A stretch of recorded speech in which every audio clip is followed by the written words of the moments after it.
Hello my dear students, উড়ান পাঠশালা তোমাদের সকলকে স্বাগত জানাই। তো সামনেই তোমরা জানো যে ডেট অ্যানাউন্স হয়ে গেছে 1 মার্চ। তোমাদের কিন্তু এক্সাম রয়েছে, কি এক্সাম? WBSSC group C. তাই নিজেদের প্রস্তুতিকে আরো জোরদার করতে তোমাদের কিন্তু এই ভিডিওটা অবশ্যই দেখতে হবে। এটা একটা সাজেশন টাইপ ভিডিও। তো ম্যাথসের যে কোশ্চেন, যে এক্সাম তোমরা দিচ্ছ, সেই এক্সামে যে টাইপের কোশ্চেন তোমরা দেখতে পাবে, আজকে আমরা সেই সমস্ত ধরনের কোশ্চেনকে নিয়ে আলোচনা করব। তো তোমরা ভিডিওটা ফার্স্ট টু লাস্ট পর্যন্ত ভালো করে দেখবে, আর এক্সাম দেওয়ার পর তোমরা কিন্তু এই ভিডিওর কমেন্ট সেকশনে কমেন্ট করে যাবে যে কতগুলো কোশ্চেন তোমার কমন এসছে। তো চলো আমরা দেরি না করে কোশ্চেন ডিসকাশন স্টার্ট করছি। পুরোপুরি এক্সাম ওরিয়েন্টেড কিন্তু আজকের ক্লাসটা, আর সলিউশনগুলো পাবে কিন্তু এক্সাম ওরিয়েন্টেড। তো চলো দেরি না করে আমরা স্টার্ট করি। ভিডিওটা ভালো লাগলে লাইক শেয়ার অবশ্যই করো, আর তোমাদের বন্ধুদের সঙ্গে শেয়ার করো, আমাদের চ্যানেলটাকে অবশ্যই সাবস্ক্রাইব করো। চলো স্টার্ট করা যায়। আচ্ছা, এখানে ফার্স্ট দেখো প্রশ্ন এখানে পার্সেন্টেজ থেকে দেওয়া, তোমাদের যে যে টপিকগুলো দেওয়া হয়েছে সেই টপিকগুলোর ওপরেই মোটামুটি কম বেশি করে প্রশ্ন রয়েছে, 10টা 15টা করে। তো যেগুলো ওই এক্সাম ওরিয়েন্টেড বললাম, সেই ধরনের প্রশ্নকে নিয়ে আজকের আলোচনার বিষয়। তো এখানে ফার্স্ট যে প্রশ্নটা দেওয়া হয়েছে, এর বেতন বি এর বেতনের থেকে 20% বেশি, তাহলে বি এর বেতন এর বেতনের থেকে শতকরা কত কম? পার্সেন্টেজে জানতে চাইছে। দেখো খুব সিম্পল কোশ্চেন, আমরা কোশ্চেনটাকে সলভ করবো হচ্ছে এইভাবে, যে যখনই বলছে যে এর বেতন বি এর বেতনের থেকে 20% বেশি, এর বেতনটা বেশি বি এর বেতনের থেকে, তাহলে বি এর বেতনটাকে আমরা ধরে নেবো কি 100, আর এর বেতন হয়ে যাবে তার রেসপেক্ট কত? এর বেতন যেহেতু বেশি বলেছে 20%, তাহলে 120। ঠিক আছে, বি এর বেতন এর বেতনের থেকে শতকরা কত কম? বি এর বেতন তো কম দেখা যাচ্ছে এর বেতনের থেকে, এর বেতনটা এর বেতনের থেকে কত পার্সেন্ট কম বি এর বেতন, সেটা বের করতে আমরা কি করব? আগে লিখবো হচ্ছে বি এর বেতন এর বেতনের থেকে কতটা কম। তো কতটা কম আমি দেখতে পাচ্ছি এখানে 20 ইউনিট কম আছে, তাই না? বি এর বেতন এর বেতন থেকে কত ইউনিট কম আছে? 20 ইউনিট কম আছে। কিন্তু 20 ইউনিট যে কম, সেটা কার রেসপেক্টে কম? বি এর রেসপেক্টে না এর রেসপেক্টে? অবভিয়াসলি এর রেসপেক্টে। তাহলে নিচে আসবে হচ্ছে 120, তার সাথে গুণ হবে হচ্ছে 100। তো এটা ক্যালকুলেট করলেই তোমাদের কিন্তু আনসার রেডি। তাহলে এটা কাটলে আসছে 6, আর 100কে 6 দিয়ে ভাগ করলে আসবে কত? এটা 16 পূর্ণ 2/3 চলে আসবে, 16.66 বা 16 পূর্ণ 2/3%। এটাই হয়ে যাবে হচ্ছে কারেক্ট আনসার। আরো ছোট করা যায়, ছোট করে তোমরা ভাগ করো, ভাগ করলে আনসার চলে আসবে। কমন কোশ্চেন, তো এক্সামে তোমরা কিন্তু এইরকম টাইপেরই কোশ্চেন পাবে। খুবই সহজ প্রশ্ন, কঠিন প্রশ্ন কিন্তু একটাও তোমরা পাবে না। এটা ছিল কোশ্চেন নাম্বার 1। আমি নেক্সট কোশ্চেন নাম্বার 2 তে যাচ্ছি। পার্সেন্টেজ থেকে এখন কোশ্চেন গুলো কিন্তু চলবে। বলা হয়েছে কি 20% বৃদ্ধির পর এক ব্যক্তির বেতন 9,600 টাকা হয়ে যাচ্ছে। 20% বৃদ্ধির পর বেতনটা 9,600 হচ্ছে, তাহলে তার প্রকৃত বেতন কত ছিল? তাহলে প্রকৃত বেতনটাকে মনে মনে আমরা 100 ভাবছি, আর 20% বৃদ্ধির পর বেতনটা হয়ে যাচ্ছে কত? 120।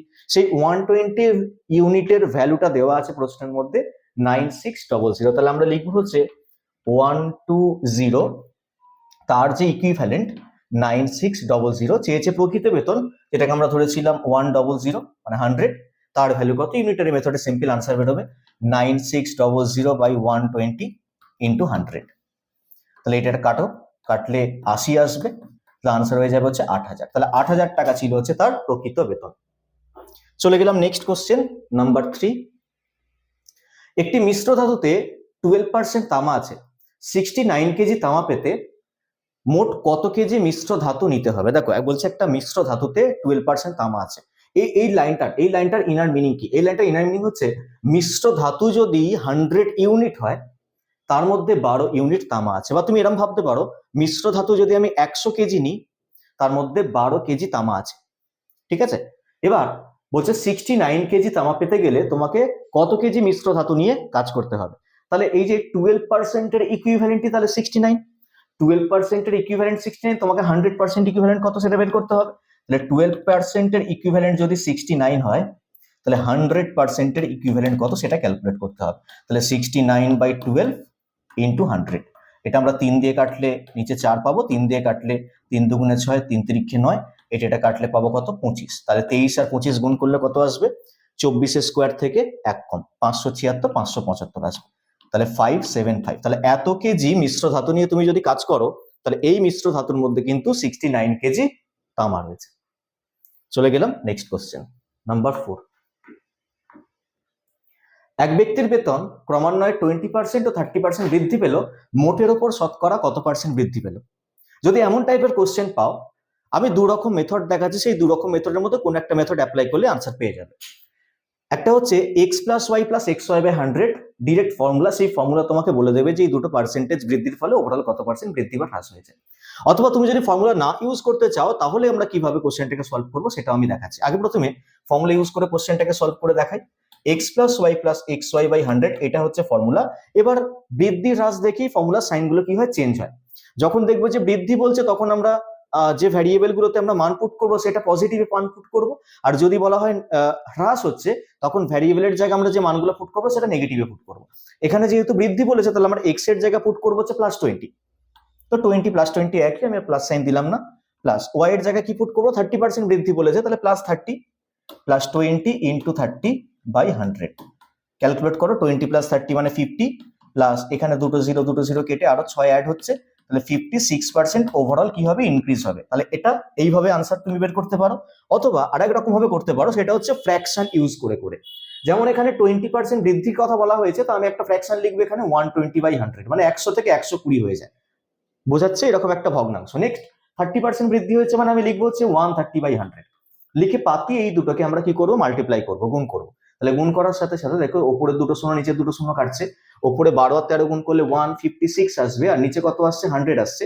তো 100 এর রেসপেক্টে ওপরের নাম্বারটা কত এসছে, বেশি এসছে। আর কতটা বেশি এসছে, 56 বেশি এসছে।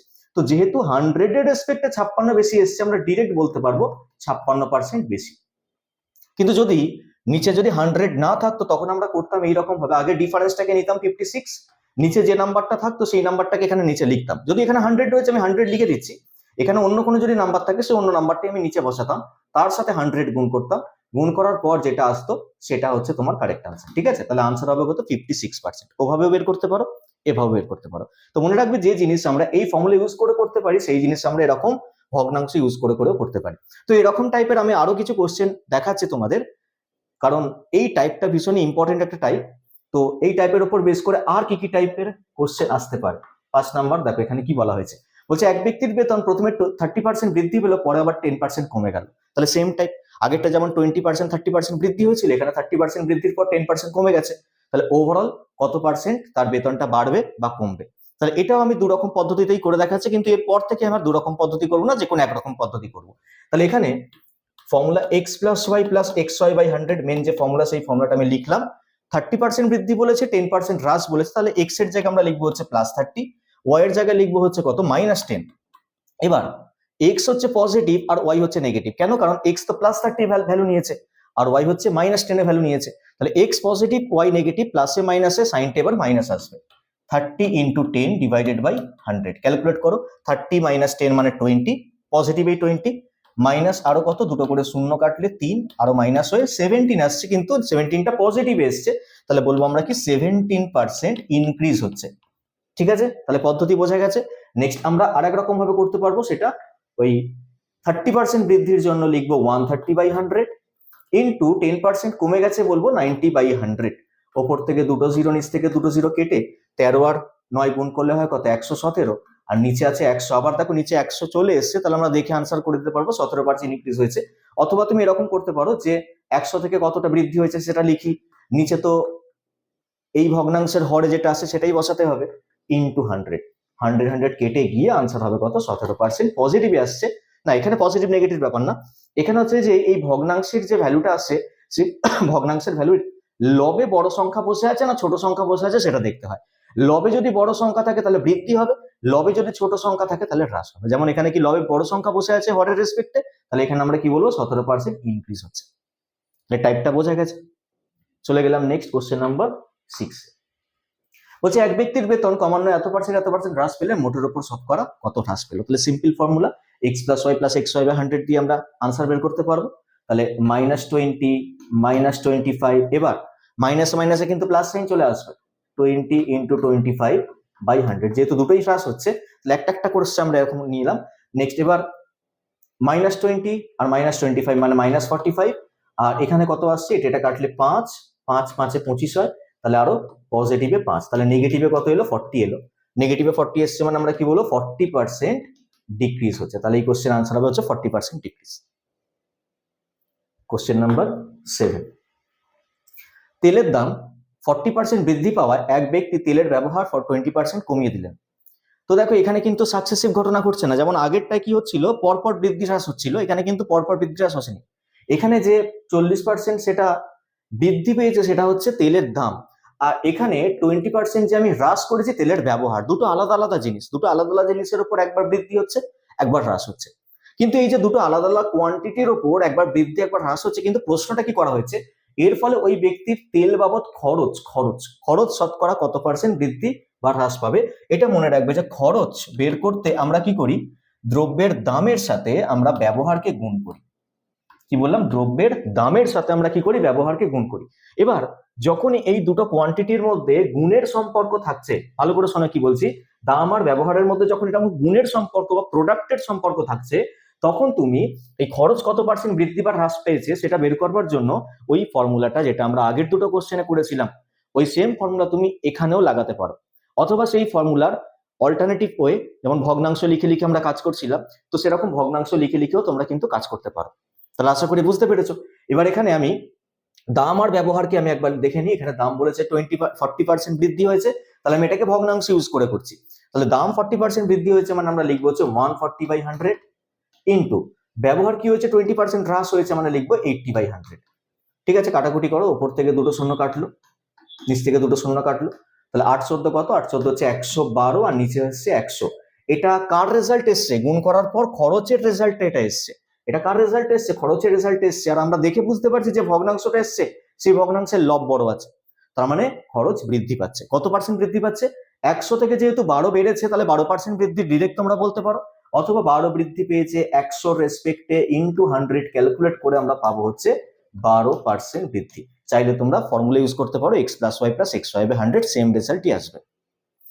তাহলে ওই ফর্মুলার উপর বেস করে যে যে টাইপের কোশ্চেন গুলো হয় আর কি, সেইগুলোকে আমরা একটা জায়গায় নিয়েছি, কারণ টাইপটা ভীষণ ইম্পর্টেন্ট একটা টাইপ। দেখো নেক্সট প্রশ্ন একই রকমের, বলছে আয়তক্ষেত্রের দৈর্ঘ্য এবং প্রস্থ, দৈর্ঘ্যটা বৃদ্ধি পাচ্ছে 30%, প্রস্থটা 20% হ্রাস পাচ্ছে, ক্ষেত্রফল শতকরা কত বৃদ্ধি বা হ্রাস পাচ্ছে।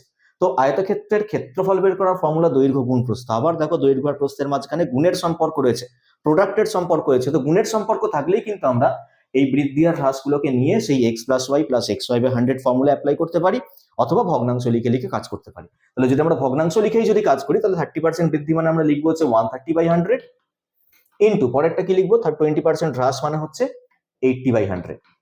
ক্যালকুলেট করো, 8 কত, 104, আর নিচে আছে কত, 100 রেসপেক্টে 4 বেড়েছে মানে আমরা ডিরেক্ট লিখতে পারবো 4% বৃদ্ধি হয়েছে, অথবা একটা স্টেপ তোমরা করতে পারো, 4 বৃদ্ধি হয়েছে 100 রেসপেক্টে ইন্টু 100।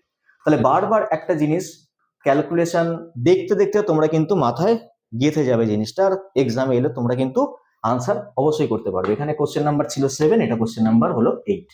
নেক্সট আমরা চলে গেলাম কোশ্চেন নাম্বার 9-এ। দেখো বর্গক্ষেত্র রিলেটেড প্রশ্ন, আগেরটা ছিল আয়তক্ষেত্র, এবার বর্গক্ষেত্র। তো জিনিসটাও কিন্তু একই, বলছে বর্গক্ষেত্রের প্রত্যেকটা বাহুকে তুমি যদি 20% করে বৃদ্ধি করো, তাহলে ক্ষেত্রফল শতকরা কত বৃদ্ধি পাবে। তো ক্ষেত্রফল বের করার সূত্র কি বর্গক্ষেত্রে, যদি একটা বর্গক্ষেত্রের প্রত্যেকটা সাইড যদি a করে হয়, তাহলে বর্গক্ষেত্রের এরিয়া বের করার ফর্মুলা হচ্ছে বাহু স্কোয়ার, মানে বাহু ইন্টু বাহু মানে a ইন্টু a।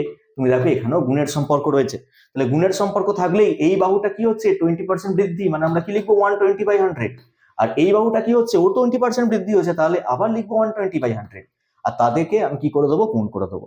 তাহলে ওপর থেকে দুটো শূন্য, নিচ থেকে দুটো শূন্য কাটার পর 12 লিখবে 144, আর নিচে কত 100 আছে, আবার 100 রেসপেক্টে দেখো 44 বেশি এসছে, আমি ডিরেক্ট বলতে পারবো 44% বৃদ্ধি। অথবা তুমি একটা স্টেপ করে নাও, কোনো অসুবিধা নেই, 44 বৃদ্ধি হচ্ছে কার রেসপেক্টে, 100 রেসপেক্টে ইন্টু 100, ক্যালকুলেট করো, আনসার 44% বৃদ্ধি হবে। তাহলে ক্ষেত্রফল কি হবে, 44% বেড়ে যাবে। ঠিক আছে, নেক্সট কোশ্চেন নাম্বার 9। এবার ত্রিভুজ। দেখো বলছে যে ত্রিভুজের প্রত্যেকটা বাহুকে যদি আমি এখন 30% হ্রাস করি, তাহলে ক্ষেত্রফল কত শতাংশ হ্রাস পাবে।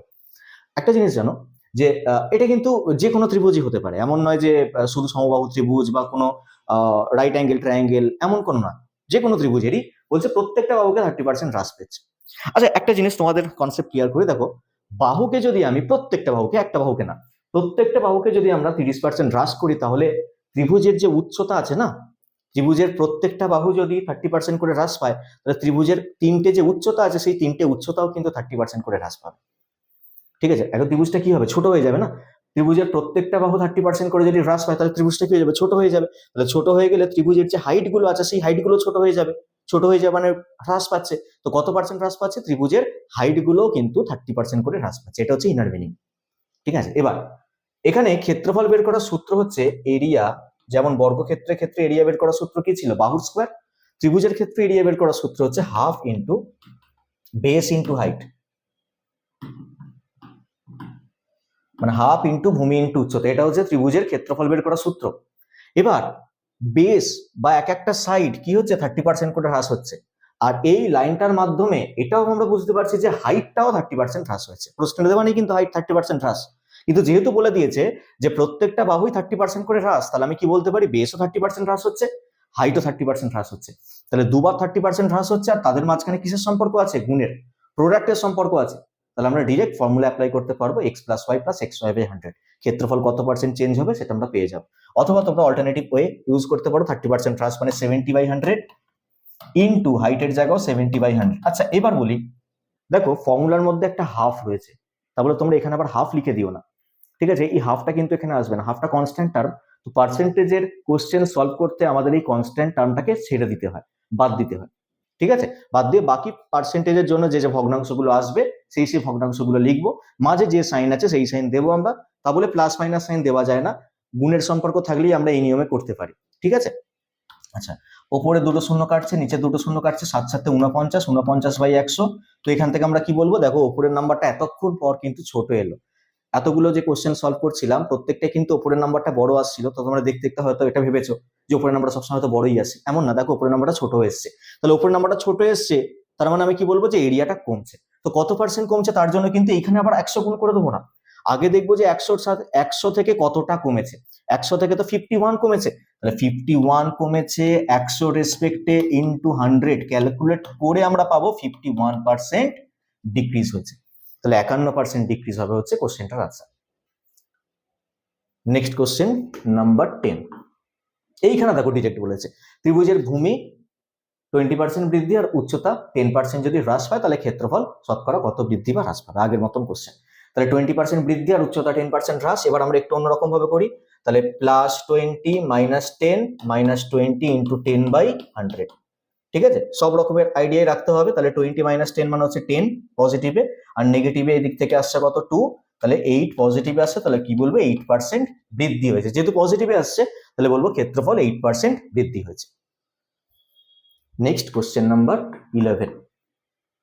আয়তক্ষেত্রের দৈর্ঘ্য 25% বৃদ্ধি পেল, প্রস্থ শতকরা কত হ্রাস পেলে ক্ষেত্রফল অপরিবর্তিত থাকবে? দেখো এটা ভালো কোশ্চেন।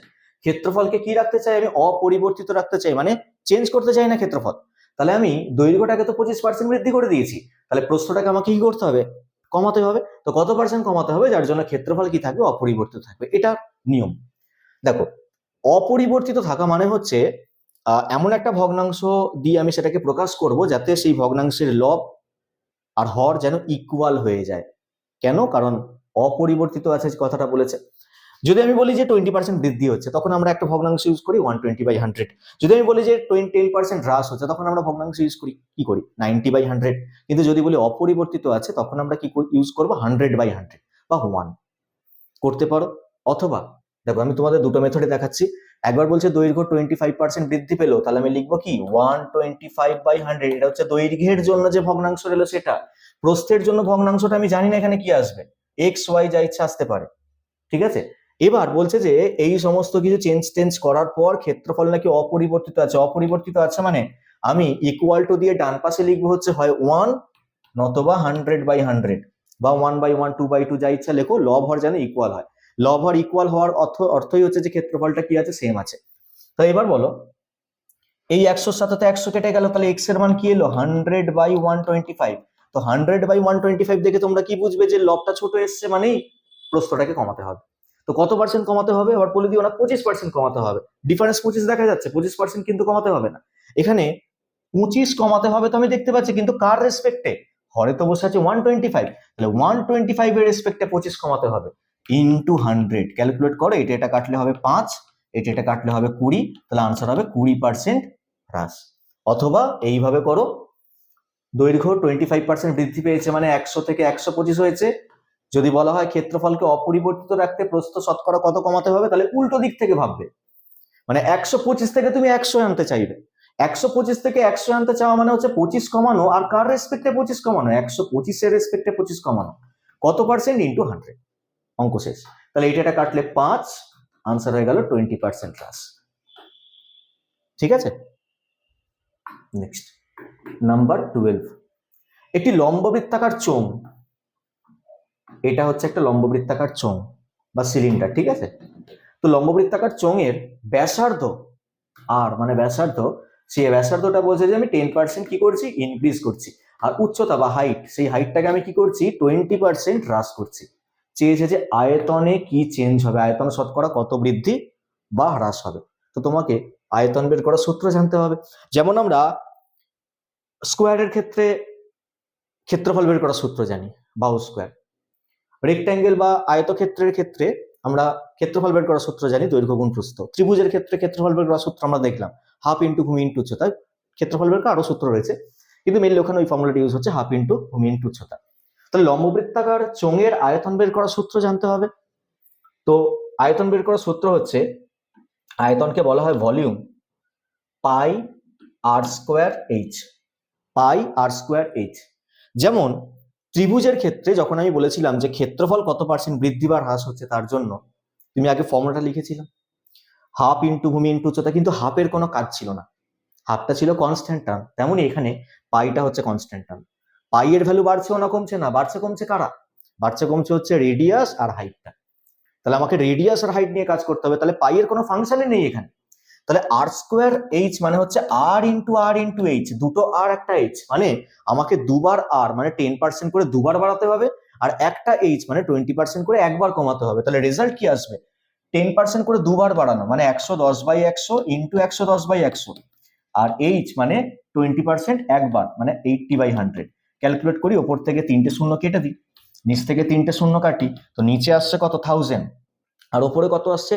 11 11 হচ্ছে 121, তার সাথে আরো 8 গুণ, তাহলে 8 8 12 96, 968 আসছে। এবার দেখো ওপরের সংখ্যাটা না কম এসছে হাজারের রেসপেক্টে। কতটা কম এসছে? 32 কম এসছে। কার রেসপেক্টে 32 কম? হাজারের রেসপেক্টে। তাহলে হাজারের রেসপেক্টে কি বলবো? 32 কম এসছে। কত পার্সেন্ট কম এসছে তার জন্য ইন্টু 100। তাহলে ওপর থেকে দুটো শূন্য, নিচ থেকে দুটো শূন্য কাটার পর 32কে 10 দিয়ে ভাগ করলে কত হয়? 3.2 হয়। 3.2% কি হবে? ইনক্রিজ না ডিক্রিজ?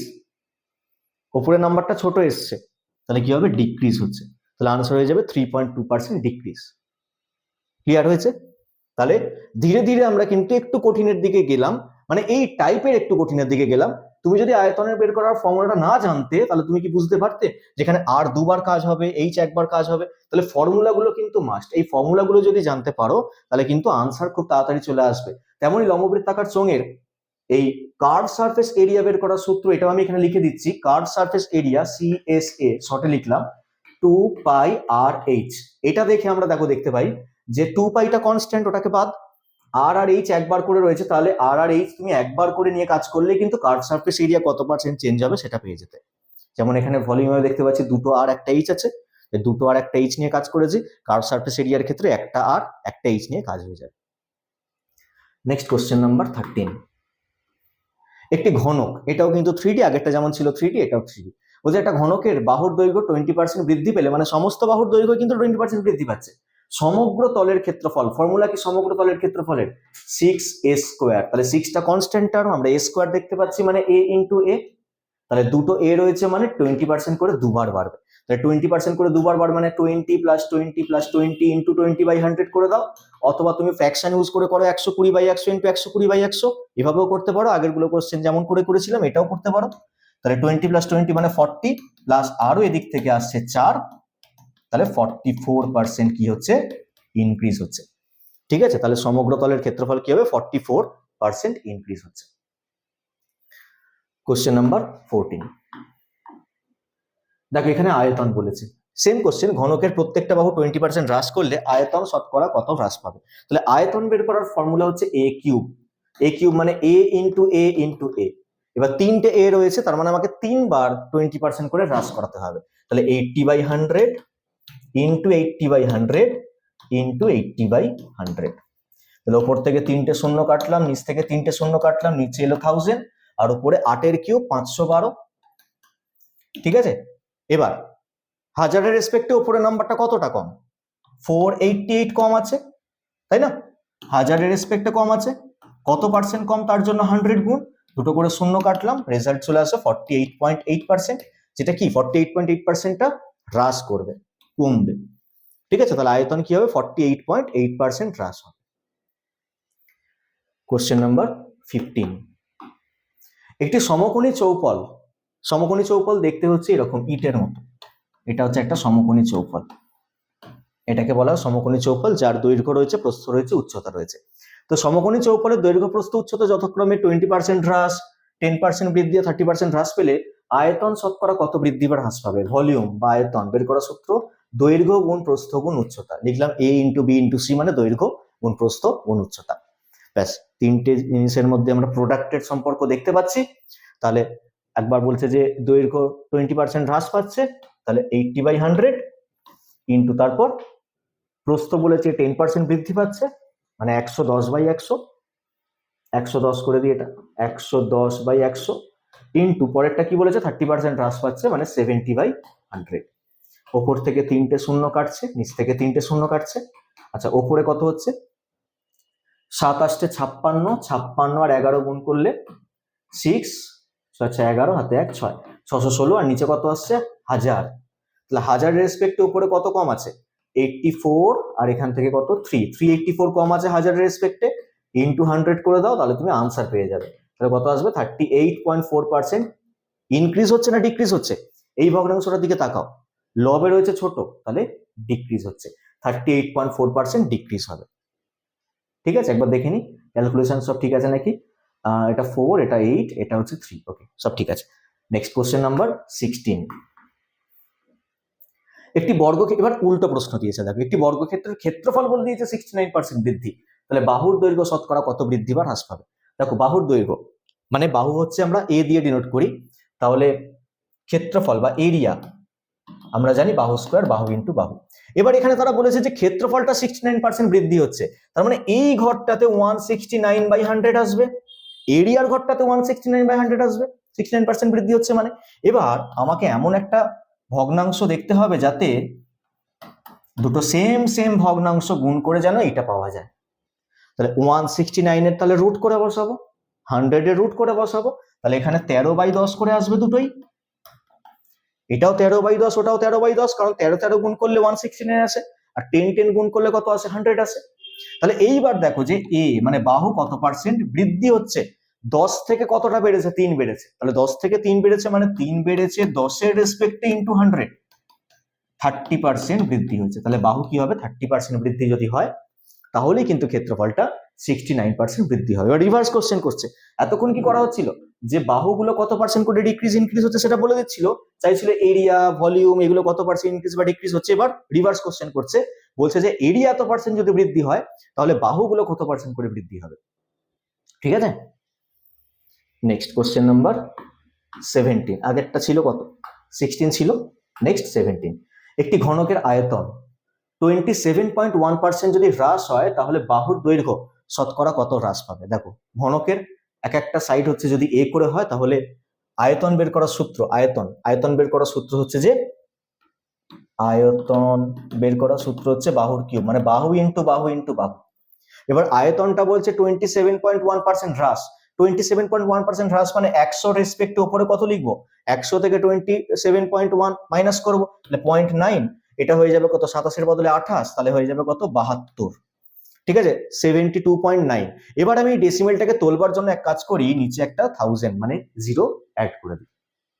এবার তিনটে ঘরে আমার সেম নাম্বার চাই, যে নাম্বার তিনটেকে গুণ করে আমার যেন এই গুণফলটা যেন আসে। তাহলে বুঝে গেলাম যে 729 এর কিউব রুট করে উপরে বসাতে হবে, আর 1000 কিউব রুট করে নিচে বসাতে হবে। তাহলে 729 এর কিউব রুট কত? 9, 9 কে 3 বার গুণ করলে কত হয়? 729 হয়। আর 1000 10 কে 3 বার গুণ করে পাওয়া যায়, তাহলে নিচে 10 করে আসবে। তাহলে এবার দেখো প্রত্যেকটা বাহু তুমি কি করছো? 10 থেকে 9 করছো, মানে 10 এর রেসপেক্টে তুমি 1 কমাচ্ছ ইন্টু 100, তাহলে কি হয়ে যাবে? 10% হ্রাস। তাহলে বাহুকে তুমি যদি প্রত্যেকটা বাহুকে যদি 10% হ্রাস করো তাহলে আয়তনটা কি হবে? 27.1% হ্রাস পাবে। নেক্সট কোশ্চেন নাম্বার 18, এক ব্যক্তির আয় 10% কমে গেল, আয় শতকরা কত বাড়লে পূর্বের আয় আবার ফিরে পাবো? দেখো খুব সিম্পল, বলছে আয়টা 10% কমে গেল মানে 100 থেকে কত হলো, 10% কমে গেল মানে 90 হলো। আবার আমি আগের আয় ফিরে পেতে চাই, তাহলে 90 এর রেসপেক্টে 10 বাড়বে, 90 এর রেসপেক্টে কি বাড়বে, 10 বাড়বে, কত পার্সেন্ট বাড়বে তার জন্য 100। তাহলে 0 সাথে 0 কাটলো, 100 কে 9 দিয়ে ভাগ হবে, ভাগ করলে কত হবে, 11 পূর্ণ 1/9%, এটা আনসার হবে, অর 11.11%, এটা হবে হচ্ছে আনসার। ঠিক আছে, তো এই টাইপের কোশ্চেন তোমরা কিন্তু এক্সামে কিন্তু পেয়ে যাবে। কোশ্চেন নাম্বার 19, একটি অঞ্চলের জনসংখ্যা প্রতি বছর 2.5% করে বৃদ্ধি পায়, 2 পূর্ণ 1/2 মানে কি 2.5% করে বৃদ্ধি পায়। বর্তমান জনসংখ্যা দিয়ে দিয়েছে 64,000, তাহলে 3 বছর পর জনসংখ্যা কত হবে, তাহলে 2.5% করে 3 বার বৃদ্ধি হবে। ঠিক আছে, বর্তমান জনসংখ্যা দিয়ে দিয়েছে 3 বছর পর কত হবে, তাহলে 2.5% করে 3 বার বৃদ্ধি হবে। তাহলে আমার ক্যালকুলেশনটা এমন হবে, ইন্টু 2.5%। দেখো 2.5%কে একটা কাজ করি, ভগ্নাংশে ভেঙে নিই। 2.5%কে ভগ্নাংশে ভাঙলে 2.5/100, পয়েন্ট তুললাম, নিচে শূন্য বসালাম, এটার সাথে এটা কাটলাম, হয়ে গেল কত, 1/40, তাই তো, এটা কাটলে কত হয়, 1/40। মানে আজকে যদি জনসংখ্যা 40 হয়, 2.5% বেড়ে যাওয়া মানে হচ্ছে পরের বছর 41 জন হয়ে যাওয়া, পরের বছর 41 জন হয়ে যাবে, মানে 40 থেকে 41 হয়ে যাচ্ছে, এরকম ক বছর, 3 বছর। তাহলে আমি লিখবো 41/40 করে 3 বার, 41/40 করে আমি কি লিখবো, 3 বার লিখবো।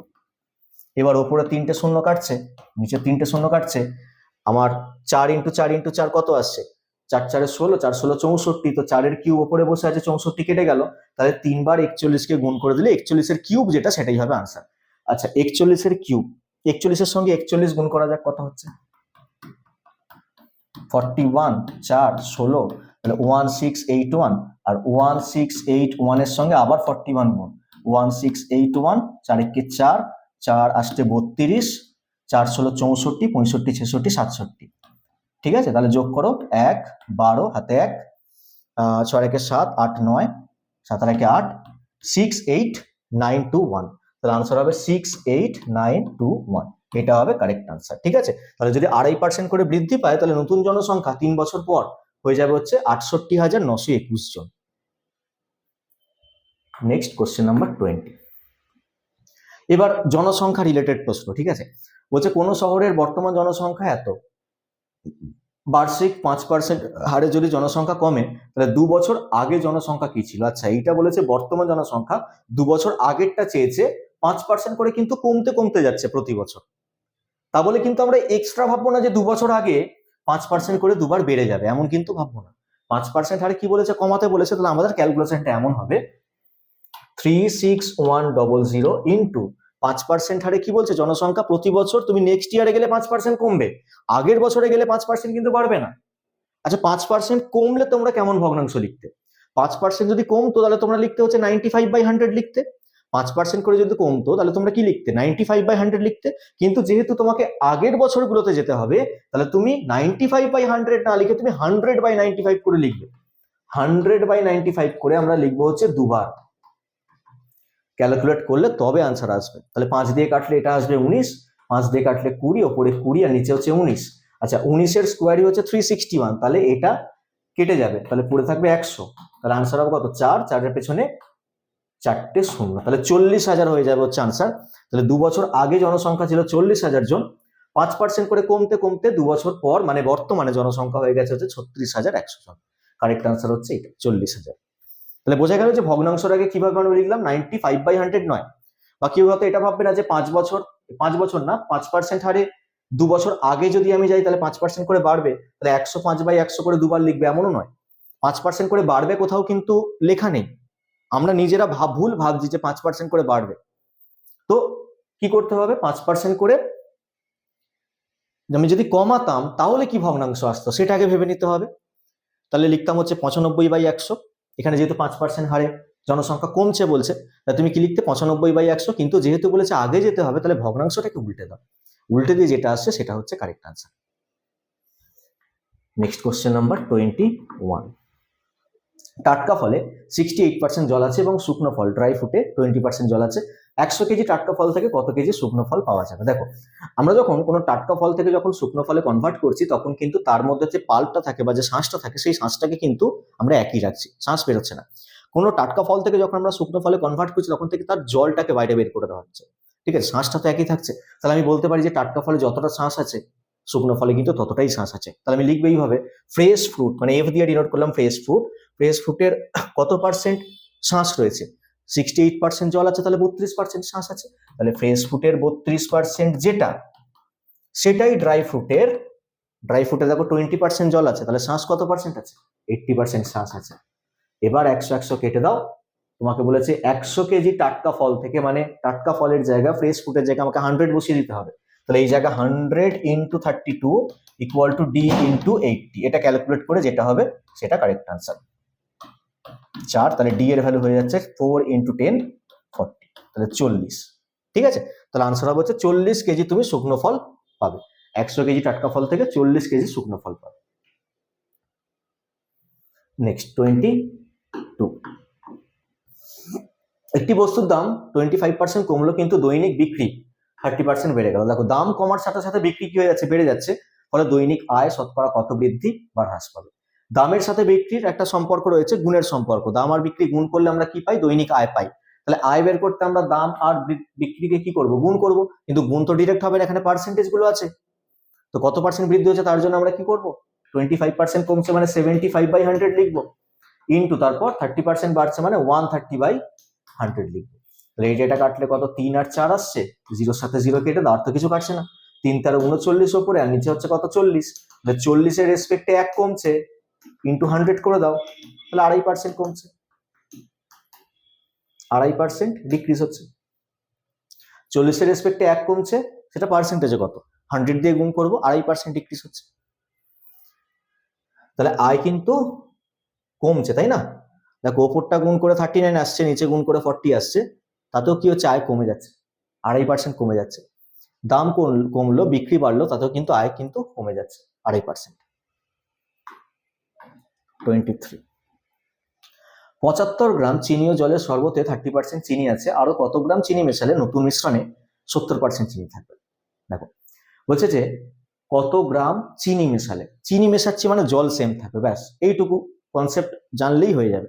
যে 75 গ্রাম চিনি আর জলের শরবত রয়েছে, 75 গ্রাম চিনি আর জলের শরবত রয়েছে ইন্টু, আচ্ছা 30% যদি চিনি থাকে তাহলে জল 70% আছে, তাহলে লিখবো 70% হচ্ছে জল, ইকুয়াল টু, আমি মনে করলাম আরো x গ্রাম চিনি অ্যাড করা যাক, তাহলে 75 প্লাস x হয়ে গেল, তাতে জলের পার্সেন্টেজ কত থাকবে, 30%, 70% চিনি আর 30% জল, ইকুয়াল করে দাও, 100 কেটে দাও, 0 কেটে দাও, এখানে 7 আর 75 কেটে 25 করে দাও, সরি 7 না 3 আর 75 কেটে 25 করে দাও, 25 ইন্টু 7 কত, 25 ইন্টু 7 মানে হচ্ছে 175, ঠিক আছে, 175 ইকুয়াল টু 75 প্লাস এক্স, তাহলে এক্স এর ভ্যালু কত হয়ে যাবে, 100 হয়ে যাবে।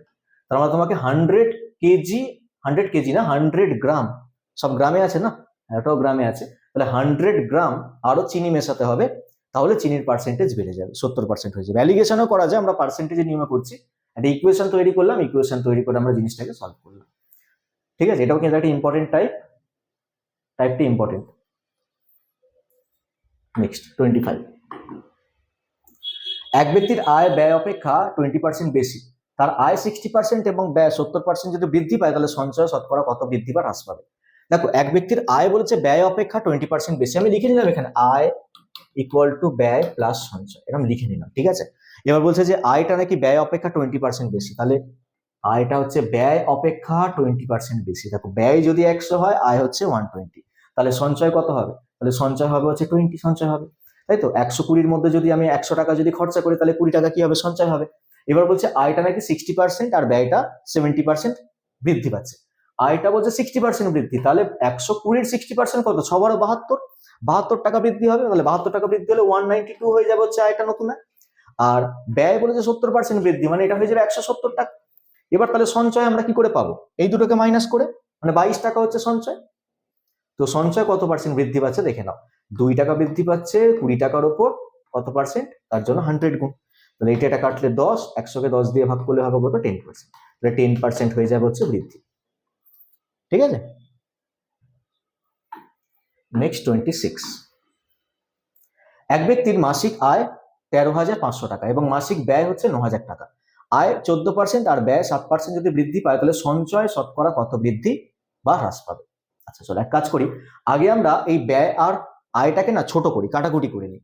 এটা দুটো করে শূন্য আগে কেটে দিই এখান থেকে, আর এটা 9 দিয়ে কেটে দিই। 9 দিয়ে কাটলে এটা 10 হয়ে যাবে, 9 দিয়ে কাটলে এটা 9 15 135 হয়, তাহলে 15 10 এখনো কাটা যায়। 2 দিয়ে 5 দিয়ে কাটলে এটা হয়ে যাবে 2, 5 দিয়ে কাটলে এটা হয়ে যাবে হচ্ছে 3। মানে আমি ধরে নিচ্ছি হচ্ছে আয় 3 টাকা আর ব্যয় হচ্ছে তার 2 টাকা, তাহলে 1 টাকা তার সঞ্চয়। তাহলে কি বললাম, আয় তার 2 টাকা, ব্যয় হচ্ছে, ভুল বলছি, আয় হচ্ছে তার 3 টাকা, ব্যয় হচ্ছে 2 টাকা, তাহলে সঞ্চয় ক টাকা হবে, 1 টাকা হবে। এবার এখানে বলেছে আয় 14% আর ব্যয় 7% যদি বৃদ্ধি পায় তাহলে সঞ্চয় শতকরা কত বৃদ্ধি পাবে। দেখো আয়ের সাথে 14 গুণ করবো, 3 14 42 হয়ে যাবে, ইকুয়াল টু আয় ইকুয়াল টু ব্যয় প্লাস সঞ্চয় না। এখানে ব্যয় বলেছে 7% বৃদ্ধি, তাহলে 7-এর সঙ্গে 2 গুণ করে দেবো, 14 হয়ে যাবে, প্লাস সঞ্চয়, সঞ্চয় আমি 1 টাকা বলেছিলাম, ওই 1 এর সাথে আমাকে কিছু না কিছু একটা গুণ করতে হবে, তো x হয়ে যাবে। 14টাকে এদিকে পাঠিয়ে দাও, তাহলে 42 থেকে 14 বিয়োগ করলে কত হচ্ছে, এদিকে 6 ওদিকে 2, 8 মানে 28, তাহলে x এর মান 28 আসছে। মানে আমি বলবো যে এখানে সঞ্চয় তার 28% কি হচ্ছে, পজিটিভ এসছে না, বৃদ্ধি পাচ্ছে, তাহলে সঞ্চয় তার 28% বৃদ্ধি পাবে। কি করলাম, ডেটাগুলোকে আগে ছোট করে নিলাম, ছোট করে দিয়ে তুমি এক কাজ করো, 3 এর সাথে 14 গুণ করে দাও, 3 14 42 হয়ে যাবে, 2 এর সঙ্গে 7 গুণ করে দাও, 14 হয়ে যাবে, প্লাস এক্স, এক্স হচ্ছে সঞ্চয়ের জন্য। এবার এক্স এর মান বের করতে 42 থেকে 14 বিয়োগ করে দাও, এক্স এর মান হয়ে যাবে 28। তাহলে আনসার আমরা কি বলতে পারবো, সঞ্চয় 28% বৃদ্ধি পাচ্ছে। 27। এবার নেক্সট আমরা মুভ করলাম হচ্ছে নেক্সট টপিকে, প্রফিট অ্যান্ড লস। তো এতক্ষণ আমরা পার্সেন্টেজে ছিলাম, তো পার্সেন্টেজে যে কোশ্চেনগুলো আমরা আলোচনা করেছি আশা করি তোমরা বুঝতে পেরেছো। বুঝতে পারলে কমেন্টে তোমরা কমেন্ট করো, আর ভিডিওটা ভালো লাগলে অবশ্যই লাইক শেয়ার করো।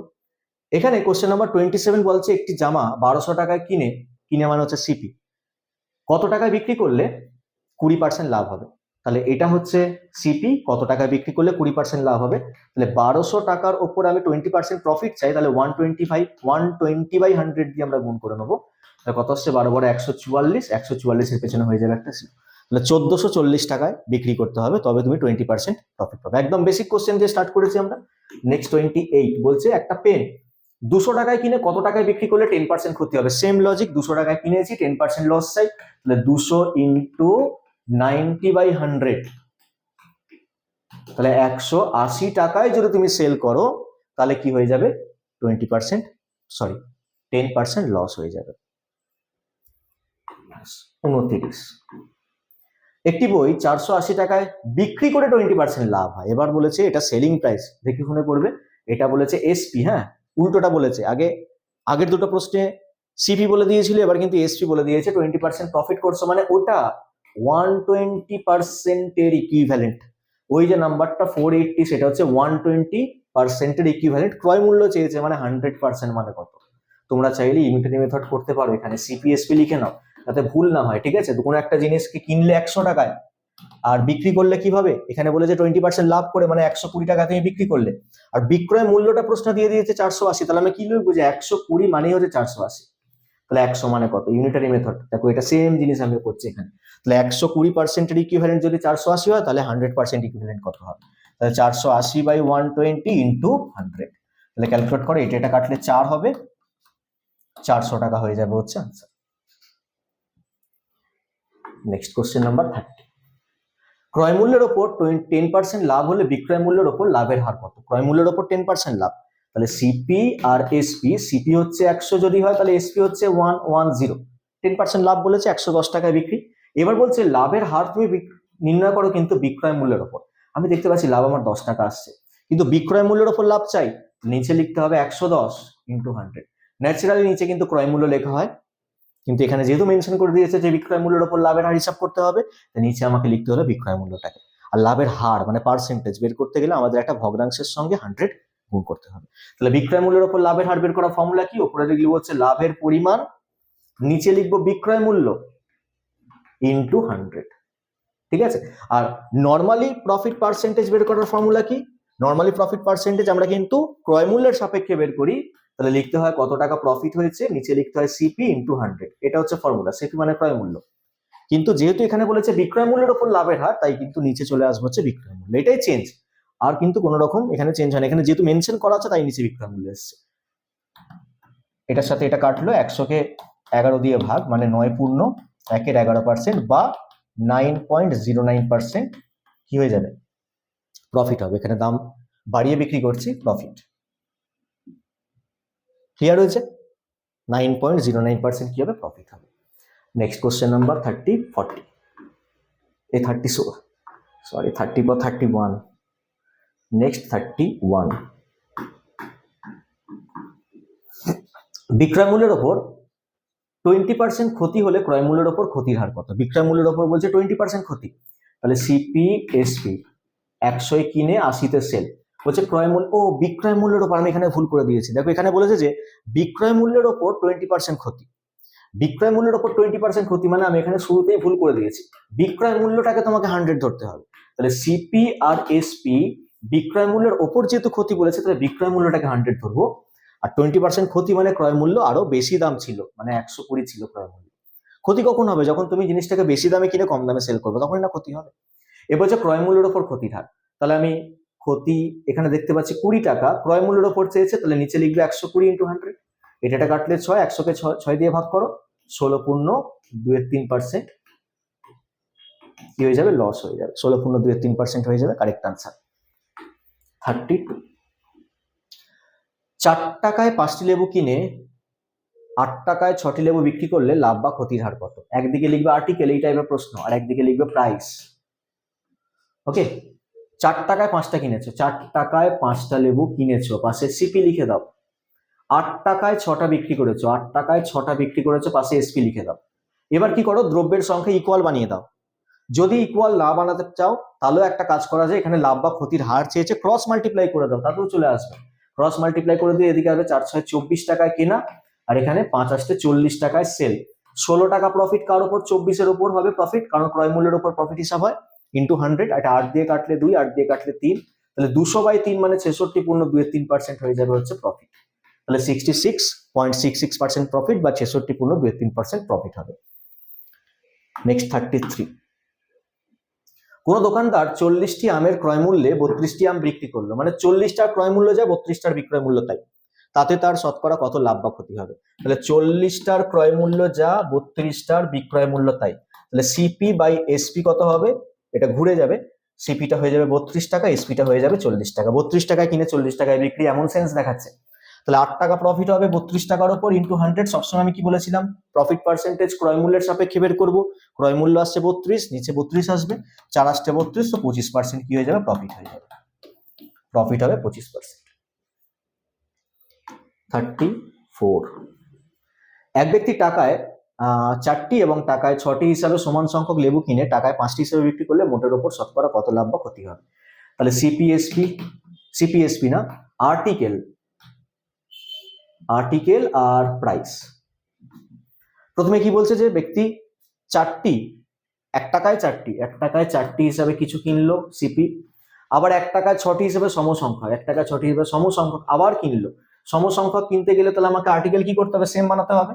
তাহলে আমি কাজ করি, এদিকে 3 দিয়ে নিচে 2 দিয়ে গুণ করে দিই, 3 দিয়ে 2 দিয়ে গুণ, তাহলে কি হয়ে যাবে, 12টা আর্টিকেল কিনলো 3 টাকায়, সেই 12টা আর্টিকেল আবার অন্য একটা জায়গা থেকে কিনলো 2 টাকায়, তাহলে টোটাল তার কাছে 24টা আর্টিকেল হয়ে গেল, কস্টিং পড়লো তার 5 টাকা সিপি।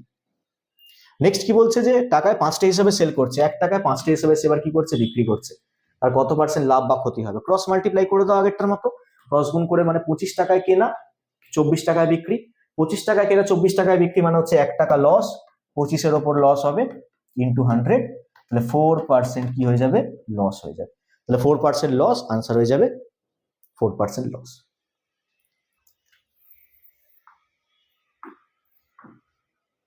35, এক ব্যক্তি দুটো বইয়ের প্রত্যেকটি একই দামে বিক্রি করেন, মানে সেলিং প্রাইস একই, একটিতে 20% লাভ, অপরটিতে 40% যদি লাভ করেন, তাহলে মোটের উপর শতকরা কত লাভ বা ক্ষতি হবে? কি করবো আমরা, লিখবো সিপিএসপি। বলছি একটিতে 20% লাভ করছি, মানে 100তে কিনে 120-তে সেল, 100তে কিনে 120-তে সেল, বা ছোট করে 5-এ কিনে 6 সেল। পরেরটা কি বলছে, 40% লাভ করছে, একটাতে 20% লাভ, অন্যতে 40% লাভ, মানে 100 কিনে 140-এ সেল, বা ছোট করে 5-এ কিনে 7-এ সেল। দুটো সেলিং প্রাইস সেম নেই, সেম বানাতে হবে, ক্রয় মূল্যটা সেম হয়ে গেছে। প্রশ্নে বলা আছে যে প্রতিটি বই একই দামে বিক্রি করেন, সেলিং প্রাইস সেম বানাতে হবে। তাহলে উপরে দুটো নাম্বারকে 7 দিয়ে গুণ, নিচে 6 দিয়ে গুণ, যেই গুণ করলাম এটা হয়ে গেল 35 টাকা, এটা হয়ে গেল 30 টাকা, এটা হয়ে গেল 6 × 7 = 42 টাকা, এটাও 42 টাকা। তার মানে কি দুটোর বিক্রয় মূল্য সেম হলো। এবার কত টাকায় কেনা কত টাকায় বিক্রি একবার দেখে নিই। 65 টাকায় কেনা, 35 আর 30 মানে 65 টাকায় কেনা, আর 42 কত 84 এ বিক্রি। তাহলে 65 কিনে 84 এ বিক্রি, মানে এখানে প্রফিট আসছে কত 19 টাকা প্রফিট আসছে।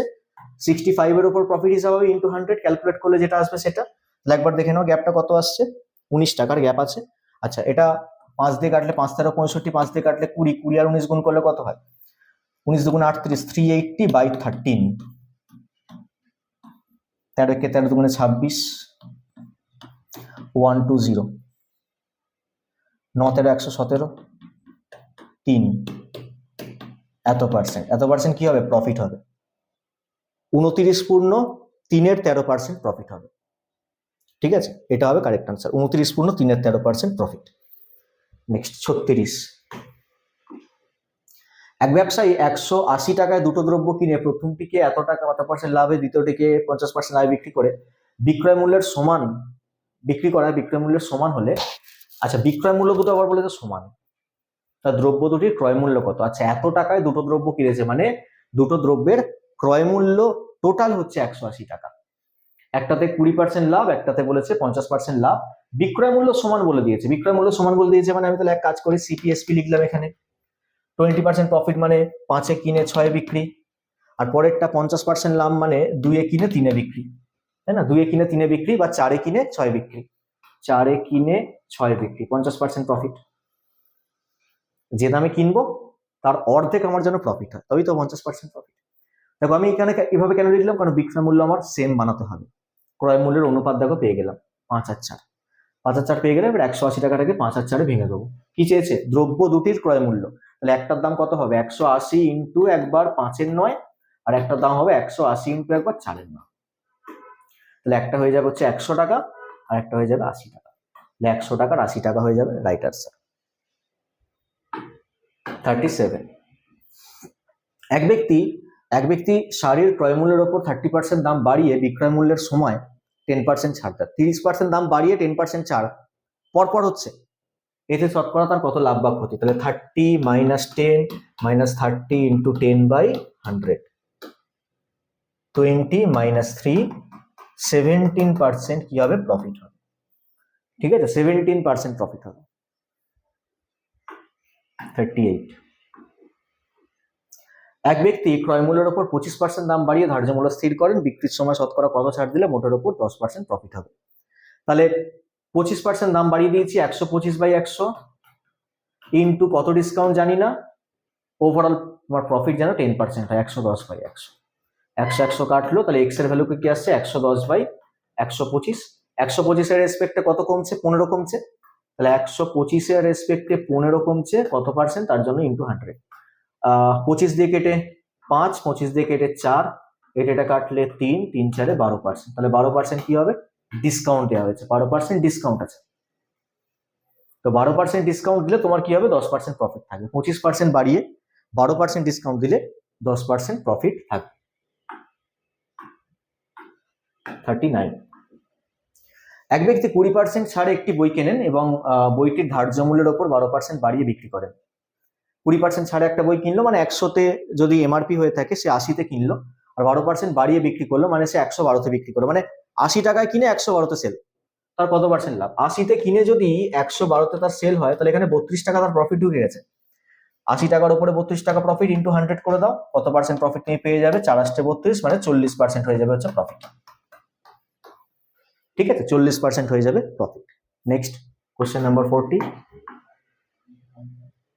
একটি শাড়ি বিক্রি করে উৎপাদক 10%, পাইকারি বিক্রেতা 15% ও খুচরো বিক্রেতা 25% লাভ করেন। শাড়িটি ক্রেতার হাতে এত টাকায় গিয়ে পৌঁছলো, তাহলে শাড়িটির উৎপাদন ব্যয় কত, ক্রয় মূল্য কত ছিল, যার উপর এই পার্সেন্টেজ গুলো বেড়েছে। একজন 10% প্রফিট করেছে, একজন 15% প্রফিট করেছে, একজন 25% প্রফিট করেছে। তাহলে শাড়িটির উৎপাদন ব্যয় ছিল হচ্ছে X টাকা, তার উপর 10% একজন লাভ করেছে, মানে 110/100 ইন্টু তারপরের জন কি করেছে, 15% প্রফিট করেছে, বলে 115/100, আর পরের জন কি করেছে, 25% লাভ করেছে, 125/100। এবার ভ্যালুটা হয়েছে সবশেষে এই টাকাটা। এবার ক্যালকুলেট করতে হবে তোমাকে, ঠিক আছে।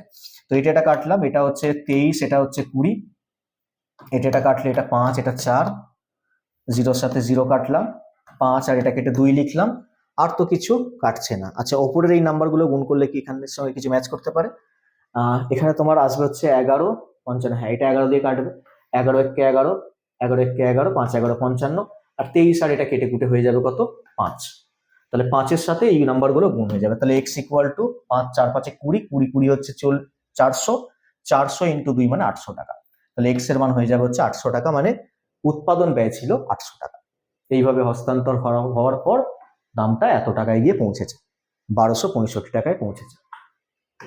41, এক ব্যক্তি কিছু পরিমাণ চিনির হাফ অংশ অর্ধেক 10% লাভে 1/3 অংশ 12% ক্ষতিতে এবার বাকি 8% লাভে বিক্রি করে মোটের ওপর তার 28 টাকা লাভ হলো। চিনিটির প্রকৃত ক্রয় মূল্য কত? চিনিটির না, চিনির প্রকৃত ক্রয় মূল্য। তাহলে হাফ অংশ 10% লাভ, মানে এখানে হাফের সাথে 10 গুণ 5%। পরেরটা কি বলেছে? 1/3 অংশ 12% লাভ, তাহলে 1/3 সঙ্গে 12 গুণ 4%।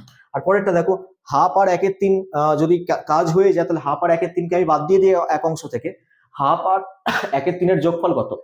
হাফ আর 1/3 এর যোগফল হচ্ছে 5/6। তাহলে 1 থেকে 5/6 বিয়োগ করলে হয় কত? 1/6। ওই 1/6 কি করেছো? বাকি অংশ 8% লাভে, তাহলে 1/6 ইন্টু 8, 1/6 ইন্টু 8 মানে 4/3। এবার সবই তো লাভ নাকি? ক্ষতি কিছু করেছি? হ্যাঁ, এটা ক্ষতি আছে, 4% ক্ষতি আছে। পরেরটা এটা লাভ, এটা ক্ষতি, এটা হচ্ছে লাভ। এবার তাহলে 1 এর সাথে আরো এটা অ্যাড হচ্ছে, তাহলে 1 প্লাস এটা 1/1/3, মানে 2/1/3% প্রফিট আছে। ওই 2/1/3 প্রফিট মানেই হচ্ছে 28 টাকা প্রফিট, এটা মানে হচ্ছে 28 টাকা। যে ক্রয় মূল্য কত মানে 100% মানে কত? তাহলে 28 বাই এটা হচ্ছে 3 দুগুণে 6 আর 1 7, 7 3, তাহলে হয়ে যাবে কত? 3 7 ইন্টু 100, এটা কাটলো 4, 3 4 12, 1200। তাহলে 1200 টাকা হয়ে যাবে চিনির মোট ক্রয় মূল্য। ঠিক আছে, তাহলে আনসার হবে 1200 টাকা। ক্লিয়ার? চলে গেলাম নেক্সট কোশ্চেন নাম্বার 42। এক ব্যক্তি 180 টাকা কিছু কলা কিনে 1/3 অংশ 15% লাভে, তার মানে এই জায়গায় তার 5%, এবং বাকি অংশ 1/3 অংশ কাজ হয়ে যাওয়ার পর 2/3 অংশ পড়ে থাকছে, সে 2/3 হচ্ছে 10% ক্ষতিতে বিক্রি করে। মোটের ওপর তার শতকরা কত লাভ বা ক্ষতি? আচ্ছা, তাহলে এখানে মোটের ওপর যেহেতু চেয়েছে তাহলে কাজ করবে, এখানে 5% তার এসছে, আর এখানে তার কি এসছে বললাম? 2/3 অংশের সঙ্গে 10 গুণ, তাহলে 2/3 অংশের সঙ্গে 10 গুণ করলে 20/3 হয়ে যাবে। কিন্তু 20/3টা তার নেগেটিভে আসবে, কিন্তু একটা ক্ষতি বলেছে, ঠিক আছে, এটা ক্ষতি আছে, নেগেটিভে আসবে, ডিভাইড এটাই ক্যালকুলেট করলে যেটা হবে সেটা আনসার। ঠিক আছে, তাহলে 5 মাইনাস 20/3 মানে নেগেটিভে 5/3, নেগেটিভে 5/3 মানে হচ্ছে নেগেটিভে 1/2/3, 1/2/3% তার লস, 1/2/3% তার কি হয়ে যাবে? লস হয়ে যাবে। ঠিক আছে, এটা কাটলে কত? 5 2/3, 2/3 এর সাথে 20/3 নেগেটিভে আছে, মাইনাস করলাম 15 15, 5/3 নেগেটিভে আসছে, 1/2/3% তার কি হবে? লস হবে।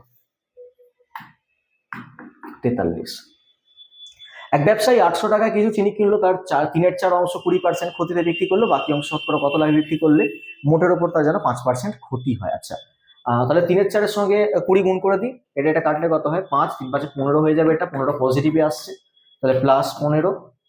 আচ্ছা, বাকি হচ্ছে 1/4 অংশ, 1/4 অংশ কতটা লাভে বিক্রি করতে হবে, plus 1/4 into x equal to তার যেন মোটের ওপর 5% যেন ক্ষতি হয়। তাহলে এই 15টাকে এদিকে শিফট করে, তাহলে -20 হয়ে যাবে। 1/4 এর সাথে কত গুণ করলে -20 হয়? তাহলে x ইকুয়াল টু 80, তাহলে 80% তোমাকে কি করতে হবে? লস করতে হবে। ঠিক আছে, বাকি জিনিসটার উপরে 80% লস করতে হবে, তবে তুমি ওভারঅল 5% লস পাবে। বেশি অংশটাই প্রফিট করে ফেলেছি, ছোট অংশটাকে অনেকটাই লস করতে হবে যদি তুমি ওভারঅল লসে যেতে চাও।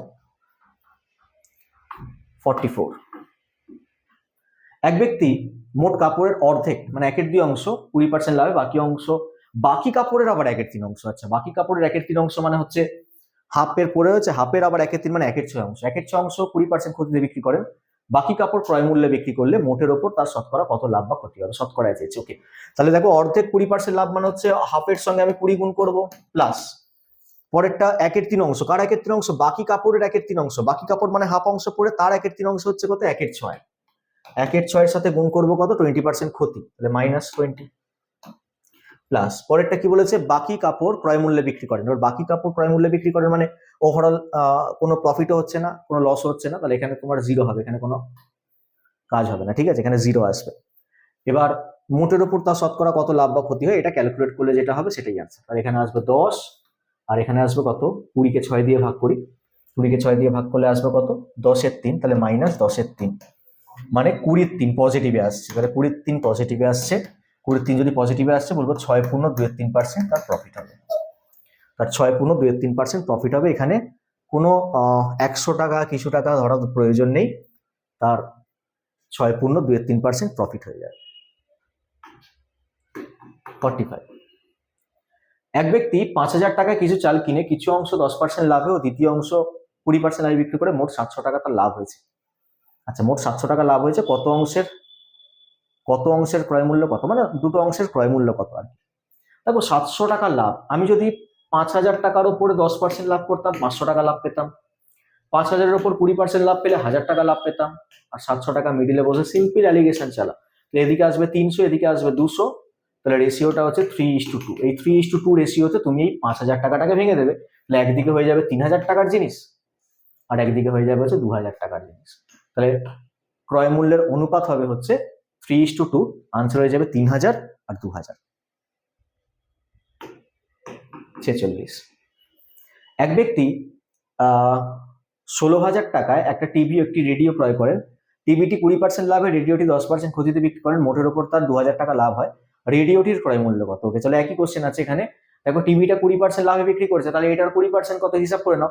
তাহলে 16 20 36 3200 টাকা, ঠিক আছে। আর রেডিওটা 10% ক্ষতি, তাহলে এটা 10% কত? এটা 10% 1600 টাকা। নেগেটিভ আছে আর কি। মোটের ওপর তার 2,000 টাকা লাভ হচ্ছে, তাহলে মিডল হচ্ছে 2,000 টাকা। এবার ডিফারেন্স নিয়ে না, এদিকে ডিফারেন্স হচ্ছে 3600 টাকার ডিফারেন্স, এদিকে ডিফারেন্স হচ্ছে 1,200 টাকার ডিফারেন্স। তাহলে রেশিও করে নিলে কত হবে? 3 × 36, তাহলে 3:1। চেয়েছে কি? রেডিওটার ক্রয় মূল্য। রেডিও কোনটা? এইটা। রেডিওটার ক্রয় মূল্য মানে হচ্ছে 16,000 টাকাটাকে 3:1 ব্রেক করে দাও। 4 ইউনিটের মান এটা, তাহলে 1 ইউনিটের মান হবে 4,000, তাহলে 1 ইউনিটের মান হয়ে যাবে কত? 4,000 টাকা। আর বাকি এটা তাহলে 12,000 টাকার জিনিস। এটা 12,000, এটা 4,000, আনসার এটা আনসার 4,000 টাকা।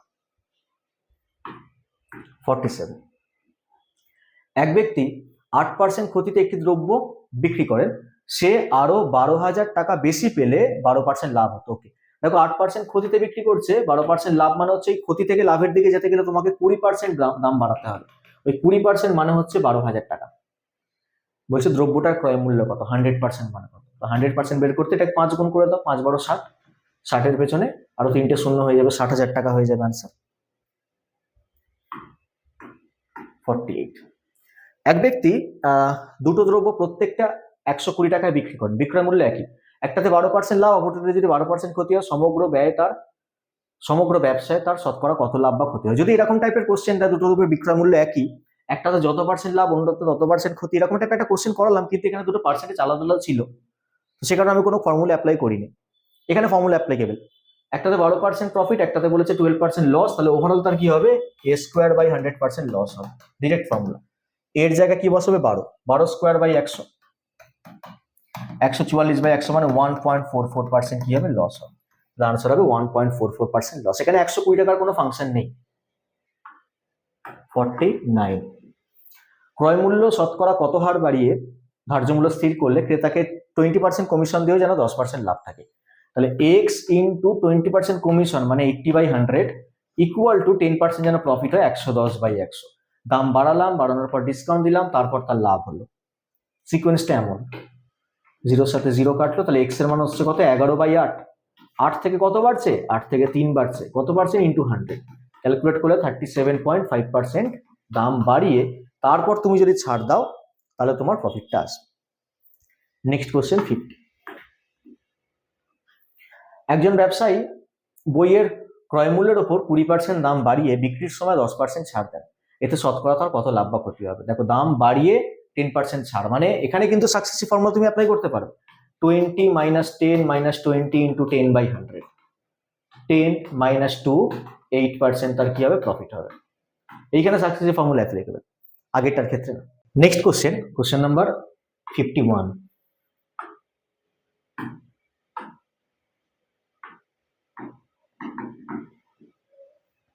দেখো এখানে কোশ্চেনে কি বলা হয়েছে? এ ও বি একত্রে একটি কাজ 15 দিনে করতে পারে, এ একা কাজটা 20 দিনে করতে পারে, বি একা কত দিনে করতে পারবে। তাহলে দুজনে মিলে একত্রে একটা কাজ কত দিনে করতে পারে সেটা দেওয়া আছে, এ একা কত দিনে করতে পারে দেওয়া আছে, বি একা কত দিনে করবে সেটা যদি বের করতে চাও তাহলে তুমি ডিরেক্ট এইরকম ফর্মুলা লাগিয়ে দাও, X into Y by X minus Y, direct formula, shortcut. যখন দুজনকার ইনফরমেশন দেওয়া থাকবে আর সিঙ্গেল আরেকজনকার ইনফরমেশন দেওয়া থাকবে, অপরজনেরটা বের করতে দেবে কতদিনে কাজটা শেষ করতে পারবে, তার জন্য তুমি এই ফর্মুলা লাগিয়ে দাও। তাহলে 20 ইন্টু 15 বাই নিচে 20 মাইনাস 15, তাহলে 20 ইন্টু 15 বাই 5, 60 দিন, তাহলে 60 ডেজ সময় নেবে, ঠিক আছে, 60 দিনে কাজ কমপ্লিট করতে পারবে।